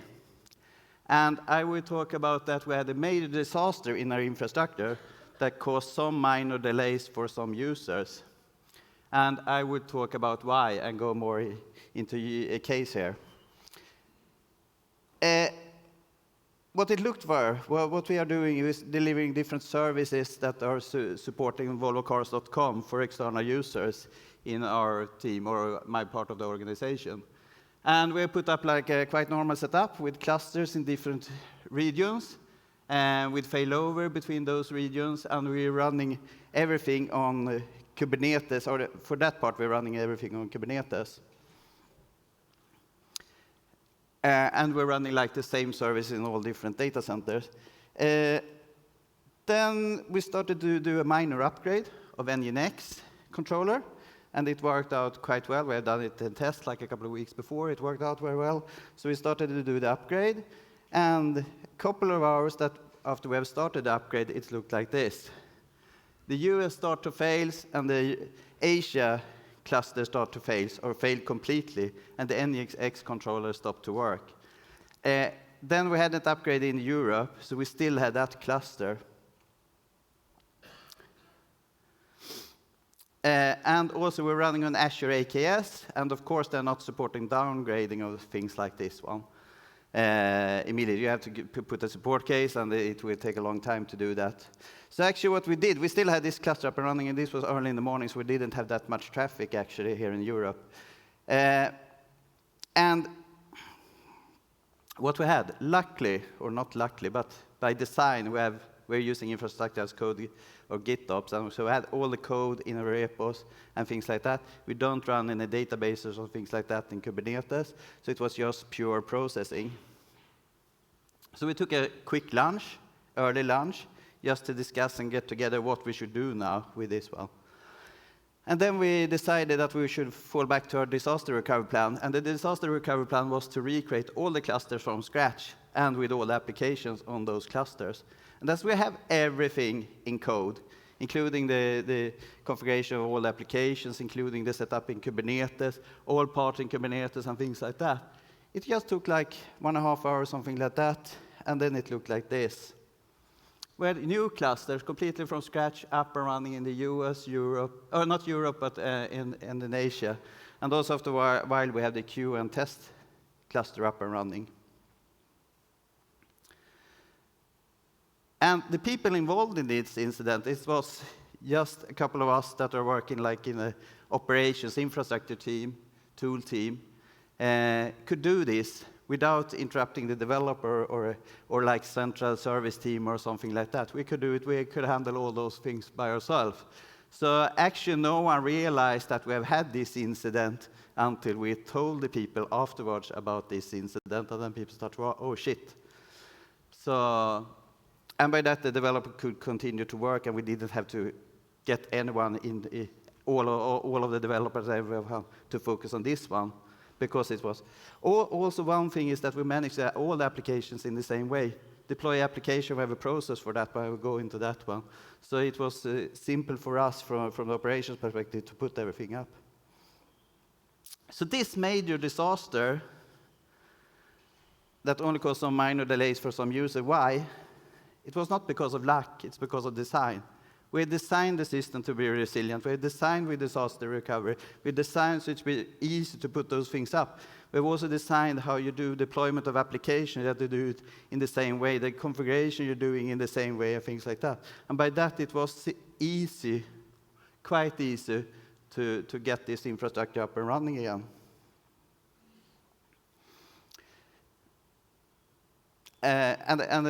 Before, we have seen on Volvo cars a lot of like ClickOps, where we've been quite heavy Azure shop, and a lot of developing team have done things by themselves, and it has been very much about ClickOps.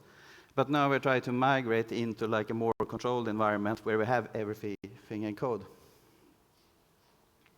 So our aim here for the infrastructure is the same as Volvo Cars safety vision, aiming for zero, aiming for we should always be able to serve. We should always be up and running with our services.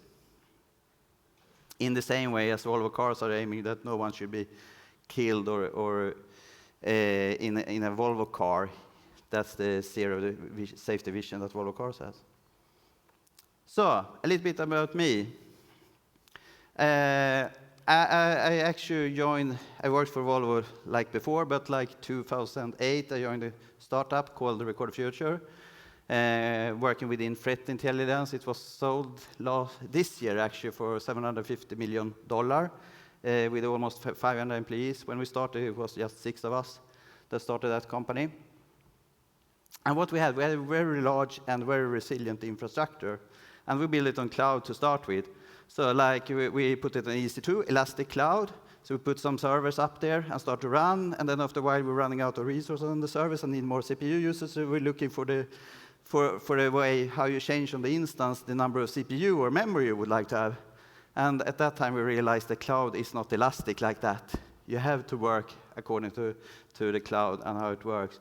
And actually, we hit really bad. I think it was 2011 when the Amazon zone in Virginia was hit by a major incident that took several days.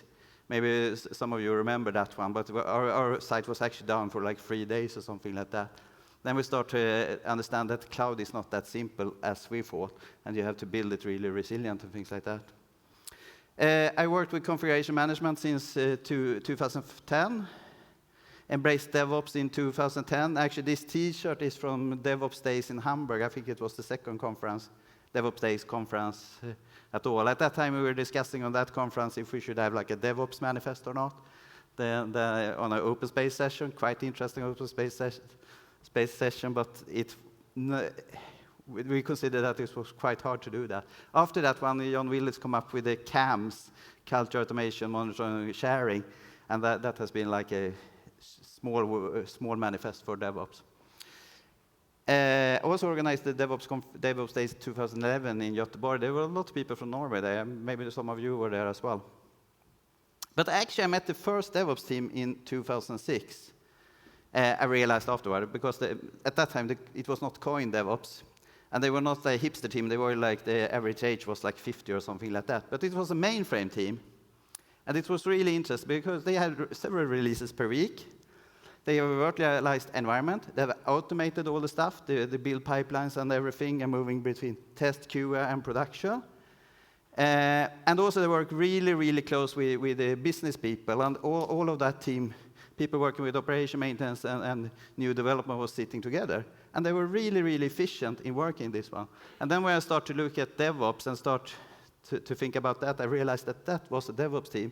And they worked really efficient, and the business was really happy with them. Then some top manager decided they should go for SAP instead, and 10 years later, that project was still not delivered, and the mainframe team was still there. But I think it's that you share the same goal, that you work really close together. And they had done it like for 20 years or something like that, and that was the way working after 20 years that they found out was really good. And I think that's a story that proves that DevOps is something. Work together, work in a virtualized environment, do highly automate it. So at Volvo Cars, we need to work with high speed, and also we need to have a really resilient infrastructure. We're becoming more and more dependent on our services. Before it was more looking like a brochure, you look at a car and things like that, and you do some configuration. But now we actually start to sell cars. We have a service called Volvo Care by Volvo, where we sell cars as a subscription through the site, and you don't have to go to a dealer or anything like that. It's launched in Germany and the US, and it will be launched on other markets as well. And that means that the Volvo Cars website is becoming more and more important because we're really doing business on that one and not just information. And also another reason why we need a resilient infrastructure is the cloud providers. They are up and running most of the time, but not all of the time. And actually, you should be able to do like Netflix did, like the S3 incident, I think it was last year, that they say all the servers was up and running. A lot of companies were failing during the S3 incident, I think it was last year or the year before. But Netflix has created an infrastructure that worked even if a complete region is down. And you have to get there. Or you have to, like we had, a bug in the infrastructure called bug in the Nginx implementation in AKS, that was causing problem for us. Or you have to have resilient infrastructure for bad code. For example, at a former company, even if the process was slow and things like that, we just scale it up. So sometimes we're running like thousands of the same process because of some bugs. But until we have fixed the bug, we're able to run a lot of process at the same time. So by that, it was resilient, even if we have a problem in the application. Or, I think this is the normal thing, we're all humans. And I don't trust in myself. I know I do a lot of things in the wrong way. I forgot things and so on. So by that being resilient, so you have like a fallback options. I will talk a little bit about our infrastructure that we have for those services, those are services serving our customer. I will start with this. This was like, I think, a discussion on a CTO level at Volvo Cars 2 years ago. And you maybe have seen that one. So that's our top manager telling that we should use Kubernetes for everything, that will solve all our problems. I don't agree with that at all. I think what we're trying now to do is we're using Kubernetes, but we're trying to build this on best practice. I would say Kubernetes is not something new. It's just that you package something and you run it in a virtual environment. Then we can have an open space session about that later on. But the setup where we're running a recorded future was like using EC2 instances anyway with autoscaling and things like that, and so on. So it's still the same thing, and everything we run on some processes, some CPU doing something, and some memory, and you have interaction with disks and things like that. Kubernetes hide a part of it, but still you need to know about all the stack and everything. And also config management is not something new. It was like invented in 2000 or 1990 or something like that. But it's not much used within Kubernetes. I'm really surprised about that when I started to use like Kubernetes a couple of years ago. And DevOps is not something new. And Kubernetes doesn't mean that you don't need do an operation and not be skilled in operation. I think still you need to know what you're doing, and you need to know about infrastructure and operation. I think that one over from Chris Burton is really great. He has a yearly conference called Config Management Camp, and in the first talk, or in the welcome talk, he was talking about that he maybe will rename it to YAML conference next year.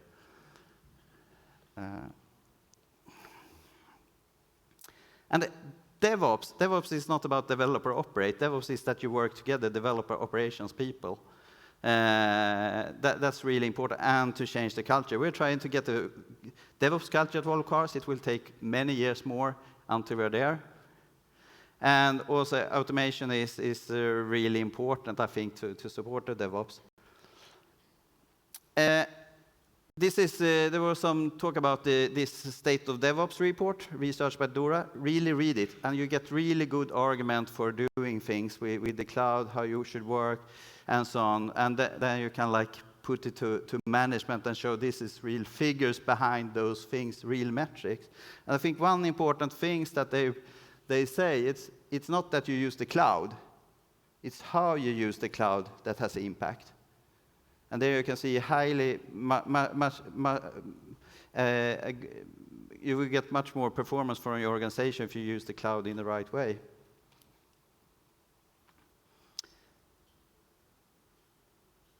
Then I always talk about this as in different picture. This one it's about the operating model, how you operate within an organization, and how you should put up your organization. This is from a blog, but also we have been in a lot of discussion with the AWS that we have introduced now at Volvo Cars, and they're showing the same type of picture. And I think to the left, you have like a sustained organization where you just would like to keep the lights on. In that case, you have a quite small dev team, and then you can outsource or have internal operations, or you can use managed service provider. And that's focused on just keep the lights on. Then when you have those more mature applications, or mature applications that you don't evolve that much, then it's more about optimization, saving money, turn down the number of resources. Then it's the same that you have a dev team, and then you can have like other part of the organization could do the application operation and cloud operation. You can have like a platform within the company if you're big enough to do that. But then, if you would like to go to grow, and that is and like in the enterprise, but in a startup as well, but then you really need to get those DevOps team, the developer operations team, work really close together. So in our organization, we are like 50, 60 developers, and we are like 5 or 6 in the operations team supporting those developers with operation infrastructure and things like that, and try to automate as much as possible to make it as easy for them to work as possible. So I think this is valid, and we use this in a lot of discussion within Volvo Cars, how we should organize us. And then you have this phrase, you build it, you run it. A phrase to the right there. It means that you put a lot of pressure on developers, and it was AWS that come up with that, or Werner Vogel that come up with that. I think that's put a lot of pressure on developers, and they're doing a lot of things that they don't know that much about. So they're doing a lot of copy-paste programming or copy-pasting YAML files and things like that. And actually, in the end, they don't know. We have seen example of that, seen example of security things and so on. About that one. And also they need to spend a lot of time on those things, and it ends up that you do a lot of manual things, kube control apply and so on it. What we're trying to strive within our organization is more to the left, and that is you build it, you own it. That means that the team are responsible for like availability, they're responsible for performance, they're responsible for the cloud cost and everything, but in the operations team we are supporting them to be able to achieve good uptime, reliable application, things like that. So we are more in the operations team. We are focused more on helping them with monitoring, helping them with day-to-day operations, sharing the configuration part between the developers and depending on what type of configuration it is. Deployment, we are handling like the deployment process, the developers doing the real deployment. And then we manage like the infrastructure, Kubernetes cloud and so on. And that, I think, is a good way to focus on efficiency. And that was very much a success story of Record the Future, was very much that we were able to get a lot of features out to our customer and keep building a product all the time and not becoming a consultants company, because that's really easy when you start to do a SaaS service. We did a SaaS service within that you have customer demanding different things, and then you start to do consultants for them or doing special adoption to them. Instead, we try to put it in product and get the feature really quick out. And by focus on developer efficiency, we got those features really quick out, and we're trying to do the same now at Volvo Cars. And like focus on the development, but also the developers need a really good understanding of infrastructure, because they're responsible for like reliability, performance, and so on. So they need to know what they're doing, and we are trying to help to guide them in that one. And also they need to get really quick feedback, get alerts really quick on, get the logs and everything served to them. Also what we see at Volvo Cars that the teams change quite often. And by that, or we just remove some teams or abandon some teams and things like that. So a lot of things is changing, and then another team needs to take over that application or that part of the system. And by standardizing a lot of things, it's easy to move between different teams because you're doing it the same way. And you don't have like this superhero within a team that knows how to do the deployment or things like that. And then the operational team are focused then on this high availability and the robustness and creating like a robust infrastructure and help the application to be robust. One way that we did at Record Future to get robust application was that we started to use Spot instances on Amazon. And by using Spot instances, you never know when it will be up and running, and it will be shut down. It could be shut down whenever. I was telling my the developer team that we were doing that for cost reasons, and we saved money on it, saved a lot of money on running the Spot instance. But the really nice thing was that we get really robust application, because they couldn't say that, oh, this server went down. Yeah, but it can went down. The instance can went down. The process can went down whenever, because we don't have control of that one. So instead of running like the Gorilla or something like that, we're running these on Spot instances. And by that, we get a really robust and reliable system. Also be able to do, like I described it before, do really quick recover of everything and like moving forward all the time instead of like trying to fix problem within your existing environment. Then we're working like with scalability. And then one super important thing is like reduce cost. We had a huge bill on my former company, we had a huge bill at Amazon, but when we really focus on cost, and when we calculate if we run it according how AWS said that we should run and use some services, we had 2.5 times as high cost as we had now. So you can do a lot of reducing cost if you have a fairly big operation there. And if you have like a team that can focus, spend some time on it. Then I think this is like Kubernetes. It's YAML all over the time. I think this feels very much like this. Let's see if I get it to work. Sorry. No? Ah, shit.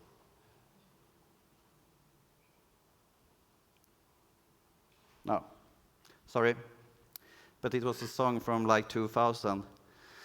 I think it feels really YAML feels like 2000, or Kubernetes feel like moving back in time. It was like the time when you went into server and you did apt-get install and things like that. And today it's very much about kube control, apply, and things like that. So what we are trying to do is to implement a model that is more close to traditional config management, and there are some projects coming up now around that one. So I think there is a future for Kubernetes as well. So that's really good. So as I said, we're using like infrastructure as code GitOps. All the configuration is created from code and applied by running this code. It gives a lot of flexibility because we can like change a lot of places. We can change for all the applications at the same place. Also, it's really dry. It's not that you copy and paste some Kubernetes files and the YAML file, and then you need to change it for all the applications at the same time. And you have to go to the developer team and ensure that they change it. And actually, we manage the cluster in the same way, so we don't have any manual changes in the cluster. And what we are using is something based on Argo CD and JSON that I will show you a little bit later on. And actually, it's not that much of code developed by us. I was used to be in a chef shop where it was more coding than it is now, but still there are some coding. And about the Kubernetes cluster, we treat them as cattle, not as pets. I think you have heard about that about servers. When config management come up, you should treat your server as cattle and not as pet. You shouldn't care about one. Today, people are caring about the Kubernetes cluster. We're trying to avoid that one. So we're naming them like 1, 2, 3 or something like that, or whatever, and we don't care that much about them. Or as someone, when I talked about this on another event, I was talking about, you think about Kubernetes cluster as garbage, and yeah. And we don't do any backup of our Kubernetes cluster, and that's really great, because that forces us to put everything in code. And if someone has done something manually, then it will show up later on, but it will be that person's bad. And everyone knows about it, so that's really good. So you can't fall back on a backup. I think you really should try to avoid backups as much as possible, because it's a like bad fallback solution. And we don't do any manual configuration of the cluster or of the application, as I said. And also, we deploy all applications that we have within the Kubernetes cluster. We do it in the same way. And for the cluster, we have the config, or the config as code. The cluster, we're using like AKS and AKS. We're creating it with Terraform code. And the cluster configuration then are in Git, and then it's deployed via Argo CD. And the benefits of this one, that is we have failover, and also we're using like traffic managers in Azure, something to handle the failover on DNS level. We have a really resilient infrastructure. And also it's easy to create those new clusters in parallel with running ones with the same config. So by that, it's easy to migrate to a new version of Kubernetes, for example, or things like that, because we can do everything in parallel. And we don't have like, And also, it's really easy to move and deploy application between the clusters. We're running both in AWS and Azure, so we're moving application between those clusters. And as it's the same config and everything, it's easy to do that. And we can manage it by ourselves, like in the operations team or DevOps team, as it's called. I really don't like that, but unfortunately, we're phrased like that. And actually, what happened at that time, when incident I was talking about, it was so simple. We just did an upgrade from a Kubernetes cluster from version 1.13 to 1.14 in Azure AKS. The problem was that we had enabled preview mode in Azure. That means that we could get features that was just in preview, because we were running both production and QA in the same account.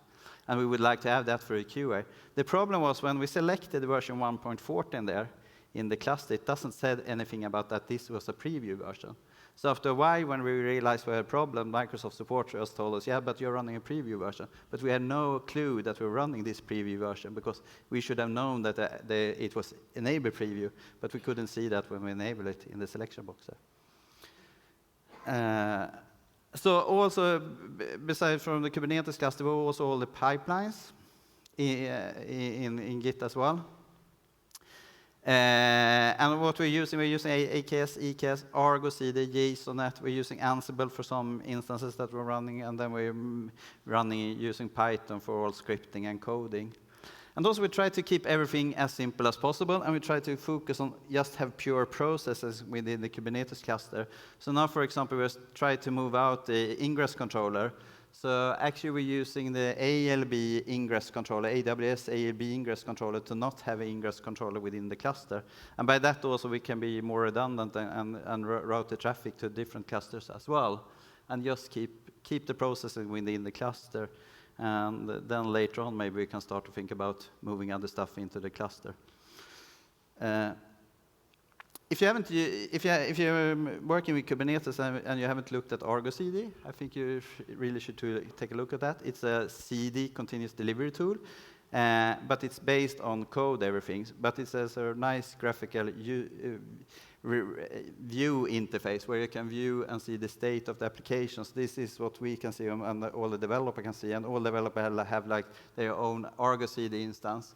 So they can see that they have like something called static generator, sample preview pro tools, where it's running and everything, and then they can click into that one to get more details. Actually, they can get the logs from the pods and so on as well.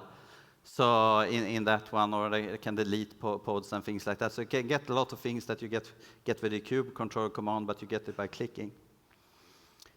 But then also we manage all the other stuff in Kubernetes as well. So we are managing like NGINX, ingress controller, Flux, Let's Encrypt, Datadog, all those. So we manage all of the cluster within Argo CD as well.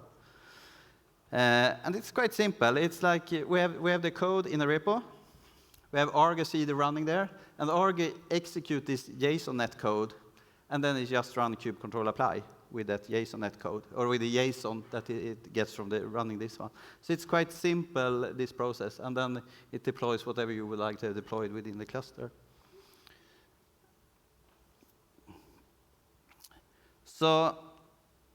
So what we're doing, we're writing some JSON.NET code, and then we're using Helm chart in some cases, but we're trying to migrate into JSON.NET code based on some standard library. And I will just show you some how the code looks like.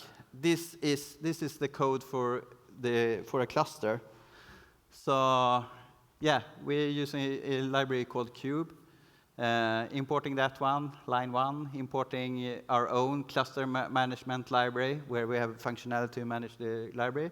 Then we're importing parameters for that cluster. And then we're doing Let's Encrypt. Cluster management is a function within the cluster management. And we set some names and things like that. So by this definition, we define how the cluster should look like and what we would like to run in the cluster. So in this case, we're running like Let's Encrypt, Datadog, Cert Manager, NGINX, for example. So this is more or less what we need. And then we have this para file with some parameters for the cluster. And and the configuration or a parameter file could look like this one. So this language is quite similar to JSON, but they have put like a functional language on top of JSON. Quite nice actually, because you still are in the JSON world. It's much easier to import things and start to do things, because a lot of things are in the end anyway JSON.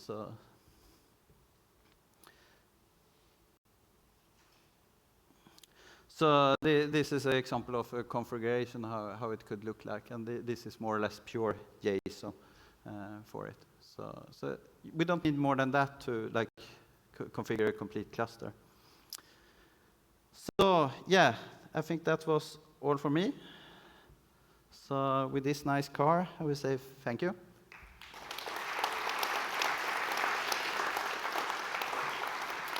I think we have a minute for questions, if anyone has any questions. A couple of minutes. Yeah. You are describing a very impressive setup with Kubernetes and configuration as code.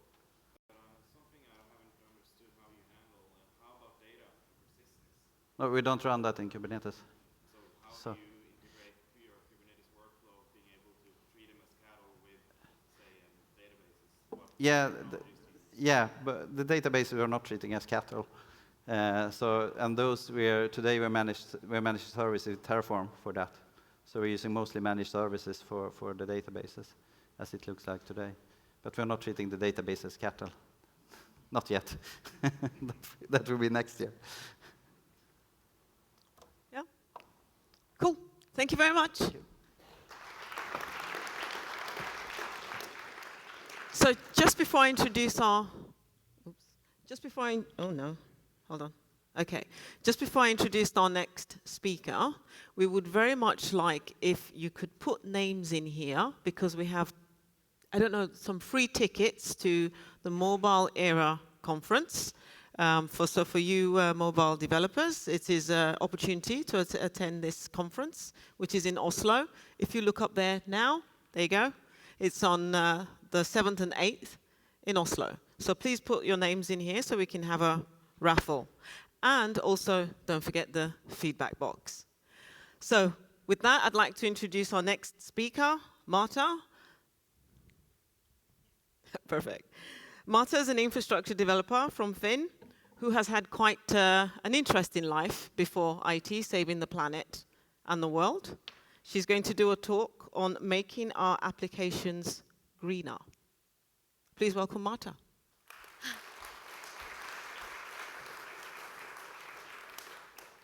Thank you very much. Let's just hope this cable, it worked earlier.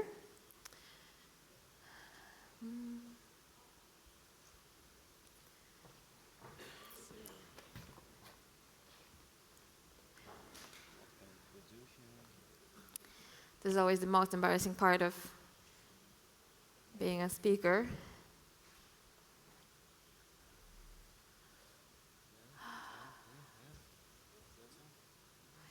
Yes, thank you very much.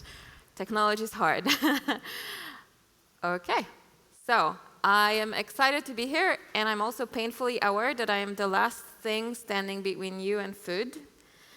So I will keep that in mind during the whole time. It is my second time speaking at DevopsDays Oslo. In 2016, I made dad jokes about DevOps for half an hour. And today I'll be talking about the environment. I will take you on a journey. I'll start with a short personal story. Then we'll talk about the deep shit we've gotten ourselves into as a species. We will move on to taking responsibility and to mental models that can help us act on that responsibility. We will look at data both about machines and people. And later on, we will strike a more positive and practical tone. We will look at realistic things we can do as technologists to tackle the global climate crisis on a local scale. So let's start. I haven't always worked in IT, like Lande introduced me already. So after pivoting to technology, I struggled as to what value I could bring into the field. And I eventually figured out that my experiences of working in non-governmental organizations, working for society, have made it easier for me to focus on the non-technological aspects of our work. And it's not that I am better or more ethical than others. It is just that I spent years exercising that particular muscle. And now thinking about sustainability of tech processes is kind of like muscle memory. So that's all. And I think we need more people like me in Western tech, more people who come to technology from different fields, more people who are used to receiving the short end of the stick when it comes to technology. And I'm here today because I want to share that slightly different perspective. We are living in times of crisis, and even though our world is safer than ever and richer than ever, we are facing catastrophic changes on a global scale, and overcoming them requires a historically unprecedented level of cooperation. And as you're aware, if you're watching the news, that part is not going so well, but we will not get into the details of why. We'll get into some data, since we're a data-driven bunch. Let's look at data to see how bad it actually is.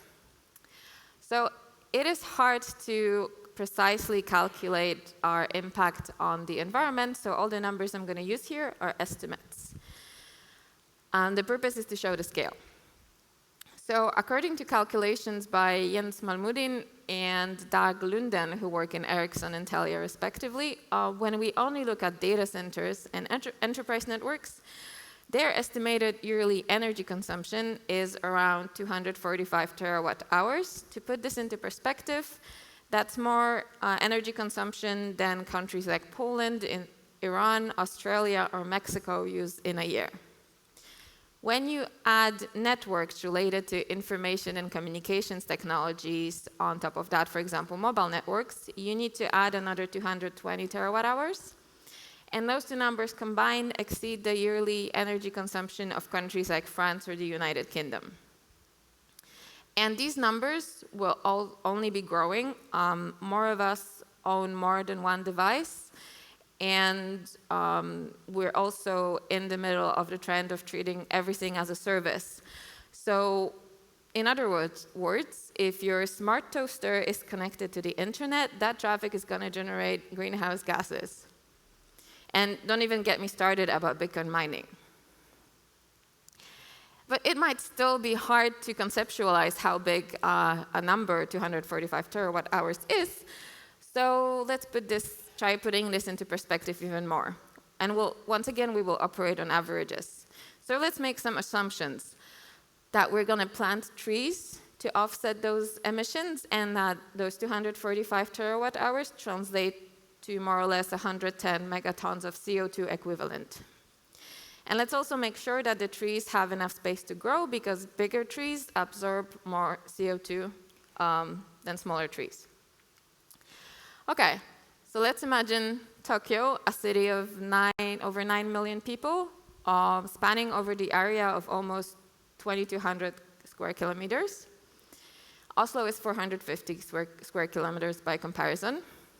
Now let's take 1 million trees per 10 square kilometers. That is 220 million trees, and let's plant them evenly over the area of Tokyo. Just trees, nothing else. Also painfully visible that I am not a designer, but an engineer right now. So we need to keep that area full of trees alive for at least 20 years so that those trees can absorb all the carbon. And all of that effort, it would have to be made just to offset 1 year's worth of emissions by the IT sector. And if we want to cut that time in half, down to 10 years, because we don't have that much time, we need to more than double the number of trees, because smaller trees absorb less CO2. And we haven't even taken into account offsetting any emissions we've already done. This is from today to the future. So we would have to repeat that process every year. And all of this coordination and all of this effort would have to be done by an industry that cannot even agree on one JavaScript framework. So I hope it's clear to you after this crude data visualization that it makes way more sense to lower our carbon impact than it is to simply offset it. I'm guessing some of you might be thinking right now that this work means taking business risks and that our companies will never accept taking those risks. And a lot of companies are conservative when it comes to taking risks. And that's understandable from a business perspective. And many of them think about the initially increased cost tied to changing processes and switching up things. And they find it unacceptable, or they just don't see an added business benefit. But when you look at consumer surveys, and I looked at surveys from a few different countries, they all paint a uniform picture. Consumers care about the environment, and there is a growing recognition of the climate crisis. Just to give you a sample, over half of the people in Norway choose the more sustainable option when they're shopping. In another study, 2/3 of consumers said they want companies to be transparent about their practices and supply chains so that they can make informed choices. Almost 3 out of 4 millennials would pay more for sustainable products, and so on. And these surveys focus on food and tangible products. But why would people have different opinions about applications and websites they're using? Our users want us to help them be environmentally friendly, and we are not going to lose customers because we go on a journey to lower our carbon footprint. On the contrary. And the last thing our users want is for us to stand in their way. They want us to help them make more informed and more ethical choices. And I could stand here for the rest of the day and talk about the benefits for your business, but the truth is, in this day and age, there are more pressing reasons to fight for climate change than business opportunities.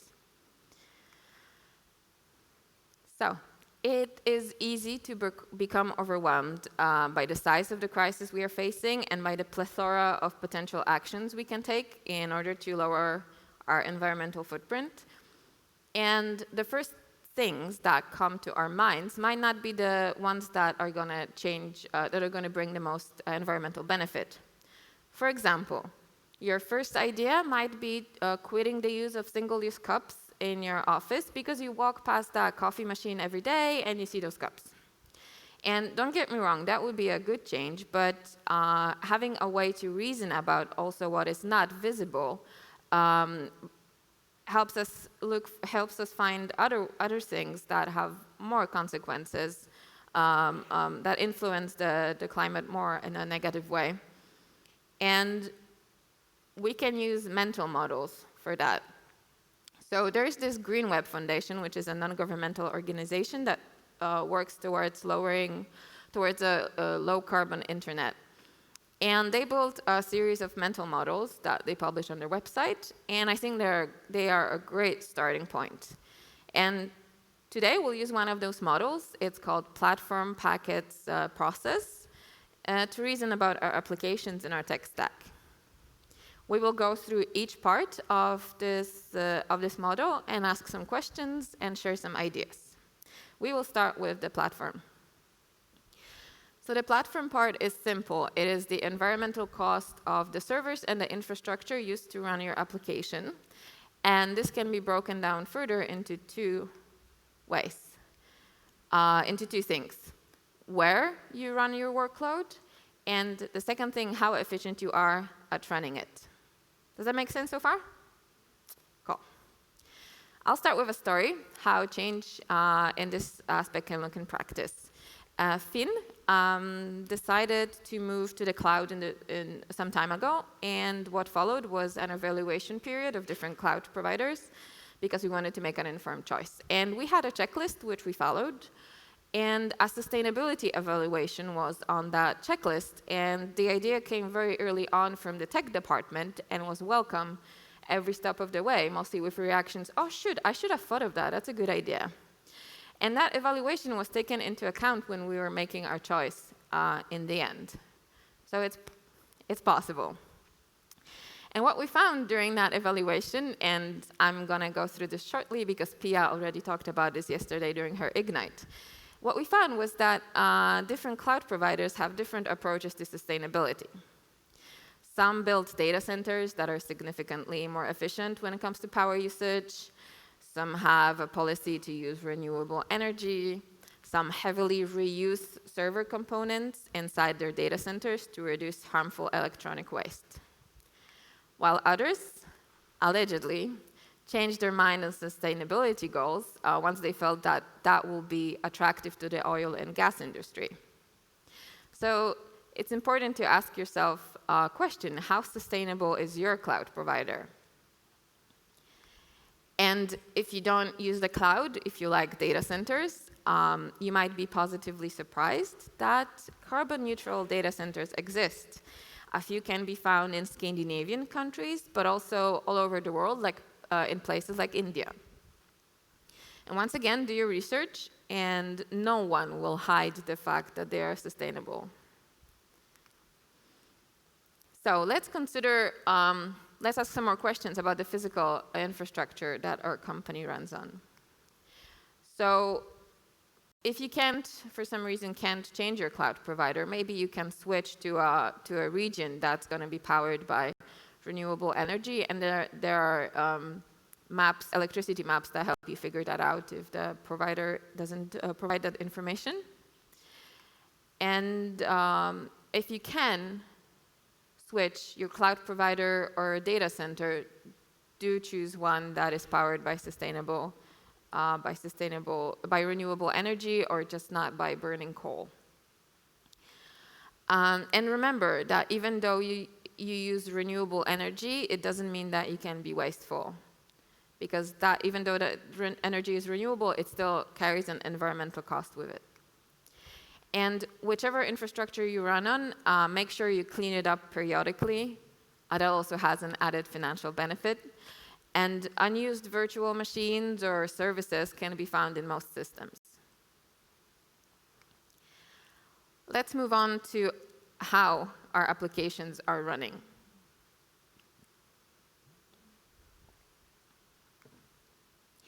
So the way we design our infrastructure systems today is becoming outdated. We treat infrastructure as a very rigid thing.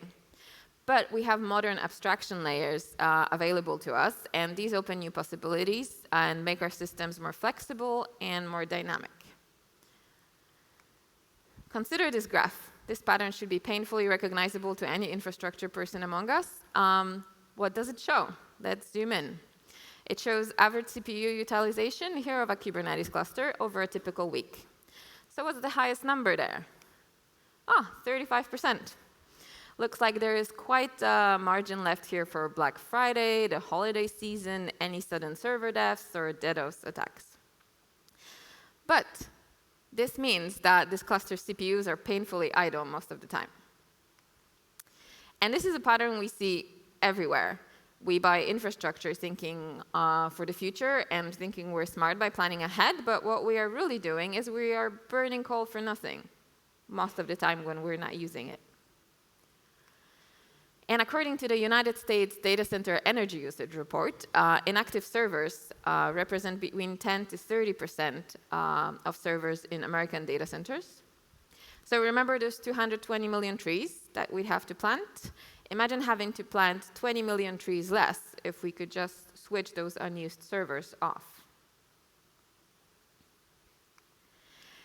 These are traffic profile graphs made by the Green Web Foundation. So a yellow rectangle is a resource unit. On the left, this resource unit is going to be a server. And on the right, it's going to be a CPU cycle, for example. So if we used smaller servers and we're better at scaling horizontally, or even switched to serverless, and left the scaling of the infrastructure to cloud providers, and they're going to be better at this than us. We can drastically increase our resource utilization and lower the amount of wasted resources. And of course, changing the underlying architecture of mature product might not be unattainable. But if you're just starting, serverless might be an idea that is worth seriously considering when you think about the environment. And we need to keep this in mind, that each CPU cycle, each megabyte of RAM, each terabyte of storage carries with itself an environmental cost.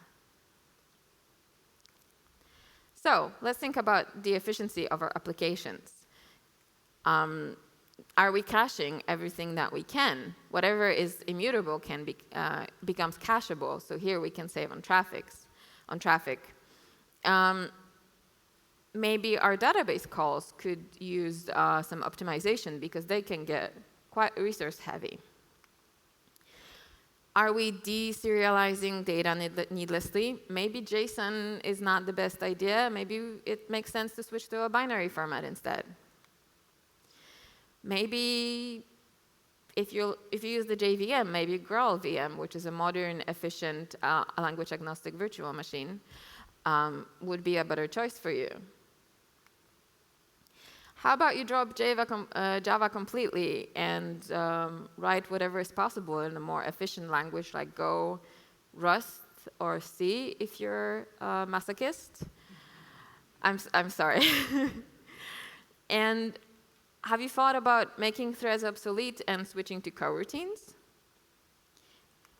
And however small you think your Docker image is, it can be smaller. Let's move on to the second part of the model, of the mental model, which is packets. So everything we use that other people own, apart from our infrastructure. So the first thing that might come to mind is the one that can be quite impactful, which is unused dependencies. You probably have them in your project, and each time you build your project, you need to fetch it from the internet. Think of Maven, downloading half the internet every time you build. There's probably some stuff there that you could clean up. Try figuring out if there are multiple alternatives for a package repository or for a hosted CI/CD tool. Try figuring out what they are running on, and maybe there is a more sustainable option, or maybe you are already using the more sustainable option. Some people think that GitHub Actions are a good idea if you have a simple pipeline, because if you host your code there, your build runs in the same place and you save on traffic.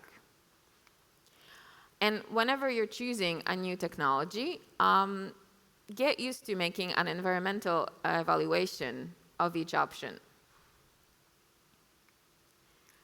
So that brings us to the third part of the model, which is the process. This is where the single-use cups would fit. And it's everything related to the organizational part of developing your software. So let's look at some random numbers under this controversial headline. So from the left, sending 4 people to a European conference means emitting around 3 tons of CO2 just because of the flights. And a lot of conferences these days are being recorded and live streamed, just like this one. And some conferences are too big to have a lively hallway track, so you're not really losing much. Let's take a company of 200 people. If we skipped meat, fish, and seafood at every lunch for a month and only served vegetarian food, we would save almost 6 tons of CO2.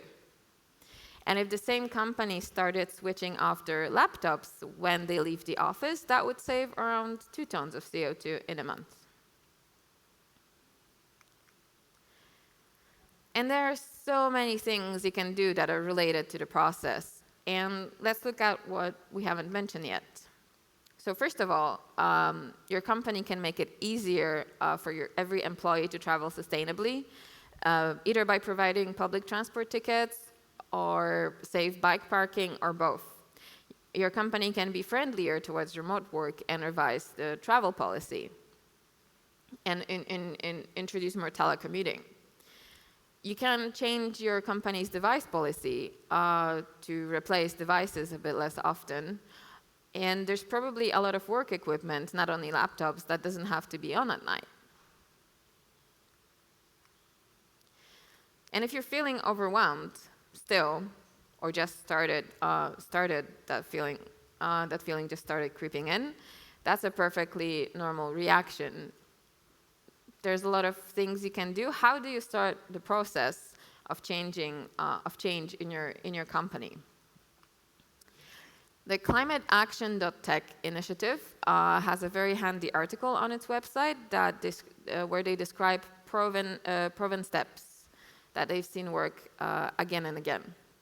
And in short, the thing you should start with is creating a public general sustainability statement with what your company is hoping to achieve.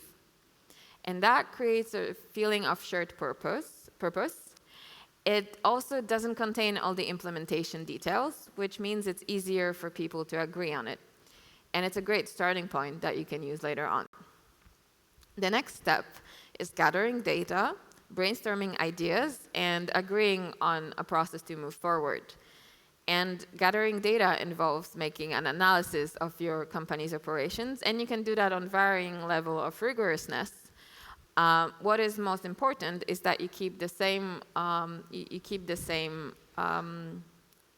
framework for evaluating through the whole process, so that you compare, as Americans say, apples to apples. And the third important step is to have an organizational role that can remove obstacles and keep the momentum going, whether it's a sustainability officer or a sustainability task force. It's important also because we remove the risk of having a diffusion of responsibility. And it is dangerous to go alone, so it's important to find allies. And at Finn, we have a weekly academy where we make presentations or workshops, and I held such an academy a while ago and used some of the ideas my colleagues had in the presentation here. And I saved the best idea for last. I hope we won't have to reach a point where it's necessary to ration the internet. And it all depends on us.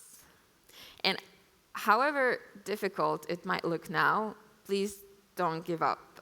It is possible to lower a whole company's, however big it is, environmental footprint, and there are people and companies that have already done it.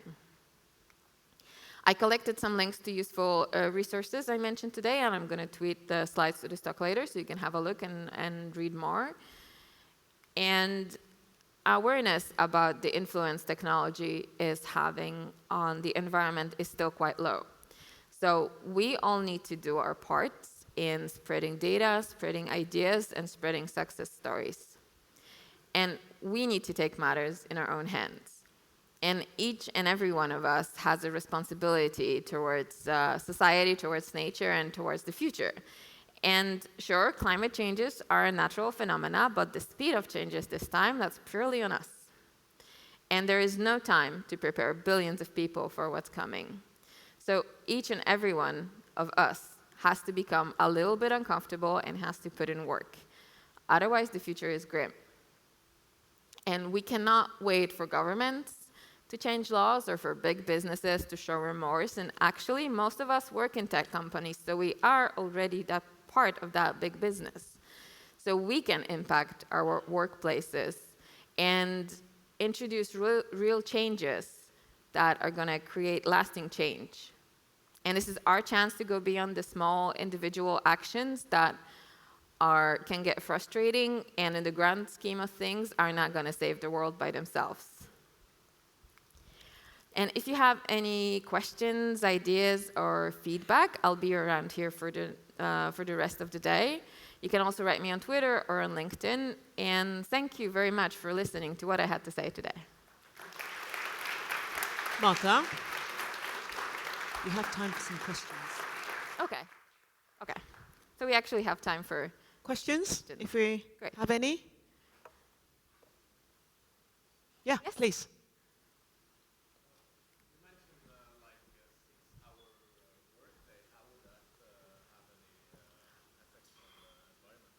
Okay, So the question was how a 6-hour workday would have, what impact would it have on the environment? That's a good question. Well, you save on resources by shortening the amount of time that people work during a day. It means that they can turn off their equipment earlier. You can turn off all the lights in the office earlier, and so on. So it kind of decreases the amount of resource usage in your office.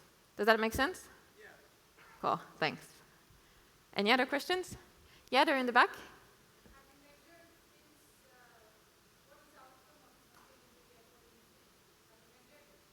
We haven't measured our environmental impact of Finn yet. We're only beginning this journey. Finn is kind of a bit special because already our product itself helps people participate in the circular economy. So we've mostly been focusing on that, but we're slowly starting to look more into the environmental impact that we have. The cloud evaluation, for example, was one of those first things. Does that make sense? Great. No? Okay. Thank you very much, Marta. Thank you very much. So now you'll be glad to hear we're going to break for lunch. And I'll meet you all back here at 13:30, 1:30. Okay, thanks. Again, don't forget, names in a bowl, free tickets, and feedback.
so we can start the afternoon session.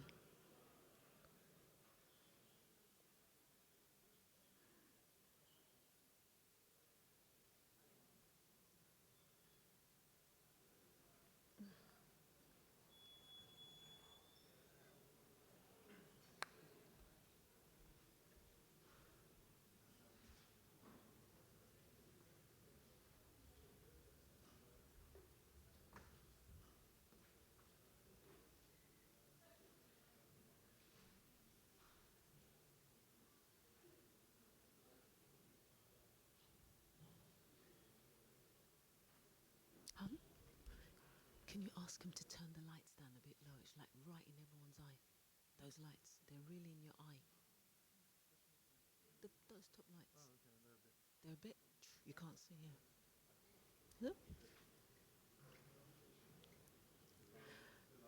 Okay. So now we're going to have the Ignites. We have 2 Ignites.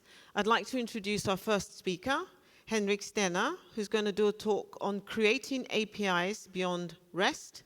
Henrik is a consultant working for a Norwegian consultancy company, and he's going to say a little bit about his experiences working at Entur as a consultant. Henrik.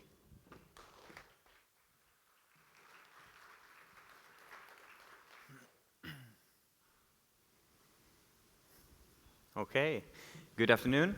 So my name is Henrik. I'm a technology manager at a small consultancy agency called Above It. And I'm here today to talk to you about how you can create APIs that go beyond REST. So this is actually an experience talk where I want to show you how we use Kafka at Entur. Entur is a Norwegian firm that is building one single API for finding and buying trips with public transportation. They're currently offering tickets with buses, trams, boats, and trains in Norway. So when building this system, we did not opt for a true microservice architecture, but we chose an architecture where each individual business area would be represented by their own module. And a module could, for example, be a set of microservices, but in most cases, each module was implemented as a single application. All modules expose a REST API to interact with them, but we wanted to have some boundaries between modules, because we wanted to limit the amount of direct communication between modules. But this creates a problem, because we need to be able to let some information flow between them. So let me show you an example. The order module is absolutely dependent on knowing whether or not a payment has been completed in order to confirm an order. So we need information to flow between the payment module and the order module. And that is why we introduced Kafka to our system. Kafka is a distributed and scalable streaming platform, and a very important point for Entur. By using a streaming platform like Kafka, we created looser couplings between modules. So let's take a look at an example. When a payment has been completed in the payment module, it will push that fact to the Kafka cluster, and the order module is listening to these events. And doing this, we let information flow between the modules, and they can choose to react to them if they want to. Using a streaming platform like Kafka will create looser couplings between the modules, and every module will produce events to the Kafka cluster, and all applications listen for events that they need to know about. And this does actually provide some extra benefits as well. Because let's say that the accounting department would like to track every sale. They create their own module, and because we're using a streaming platform, none of the existing modules will have any code changes or will need to perform any code changes, because every event is already pushed to the stream. So the only thing that the accounting module or the accounting department will have to do is start listening for events. And one of the Kafka-specific benefits from this type of architecture is that Kafka can store all events since the beginning of time. So when the accounting application starts to listen for events, it can read all the sales that has happened since the beginning of time. So REST versus Kafka, which one should you choose? Well, you shouldn't choose one, because synchronous versus asynchronous APIs doesn't make sense, because we can't just stop accepting synchronous requests. So we will need to combine them. Kafka for example, will help you evolve your APIs to another level. So let's take a look at another example. Entur provides one unified sales and ticketing system that anyone who wishes to start a travel agency can use. And as of today, there are at least 3 different apps where you can buy tickets using the Entur API. But each agency or operator might have different needs. So the receipt module will usually react to an order confirmed event and send a receipt to the customer's email address. But one of the operators doesn't want us to send the receipts to the customers. OK, no problem. We will just react to the order confirmed event as we used to. But when we get an event from an order that has been sold through that specific app, we do nothing instead of sending the receipt. But how will now the operator know if the sale has been completed?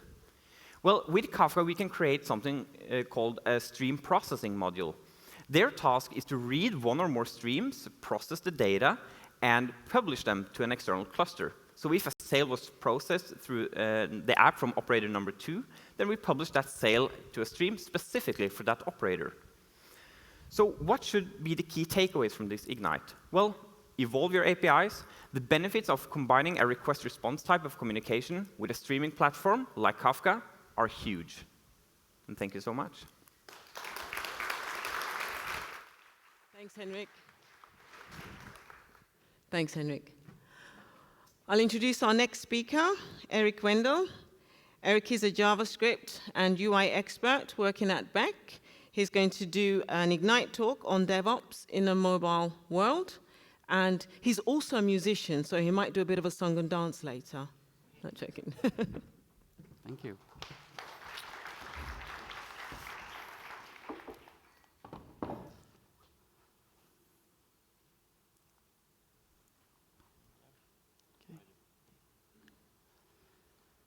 All right, hello everyone. My name is Eric. I work with Beck, one of the proud sponsors of the event, and I'm also a tech lead for a mobile app with over 1 million users. Today I want to talk about DevOps and DevOps practices in mobile apps. So how many of you have work experience working with mobile apps professionally? Quite a few hands, as expected, because not that many people have. It's somewhat of a niche in our industry. So mobile app development has some innate characteristics that make applying modern DevOps workflow or practices more difficult. So in this talk, I want to highlight them and show you how we've addressed them in our team. So first off, the 2 big platforms, iOS and Android, have different set of skills required to be efficient in them. There's different programming languages, different tools, different IDEs, different paradigms, and different UI patterns. This often makes mobile developers more specialized and more niche than other developers. And you'll rarely find mobile devs that are capable of being efficient in both platforms. So you often find specialized feature factory teams doing only Android or only iOS with little spare energy for operations. And even worse, when you have something ready to deploy to production, Apple wants to review your code, which can take up to 10 days before you can deploy. So that's not exactly continuous deployment. So basically, that means that at best, you can deploy maybe 2 or 3 releases each week to the App Store, the Apple's App Store. And in a worst-case scenario, when you need to hotfix a critical bug, it might take 10 days for them to review your code.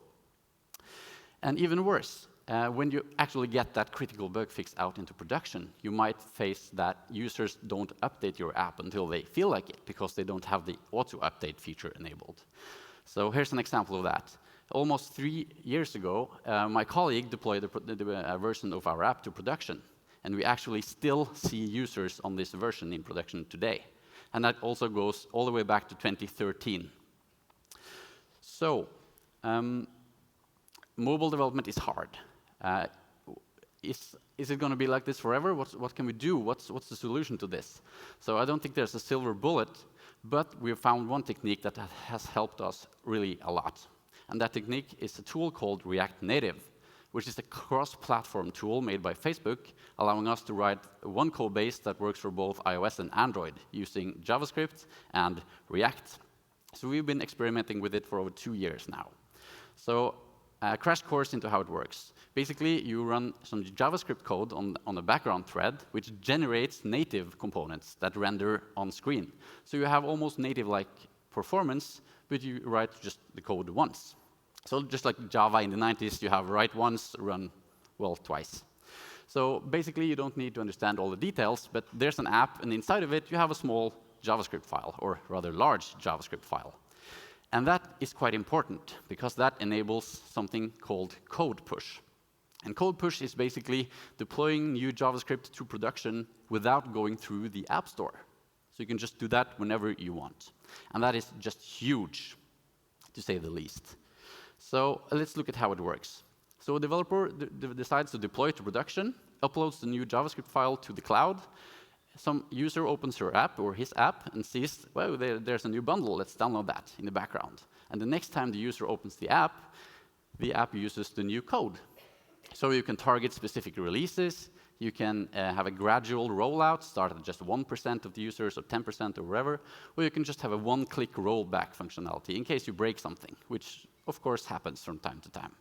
So this is just huge freedom for a mobile team, because you're not constrained by the App Store anymore. You can just deploy it 3 times a day if you want to. You can hotfix bugs, etc. But it doesn't necessarily mean that we will release 3 times a day or 200 times a day as Finn does, because every release means 20 megabytes being downloaded to a user, maybe over a mobile network, and also releases can become too frequent, annoying users. But for our team, mobile developers web developers can do mobile. You can actually do continuous deployment. We can hotfix bugs. And people also get spare energy for doing operations. So that's basically what I had to say. Thanks for listening. If you want to discuss this further, please join me in an open space later, or just say hello on Twitter. Thank you. Thank you. Thanks, Eric. Cheers. OK, so that was the last 2 Ignites. What we're now going to do is a raffle.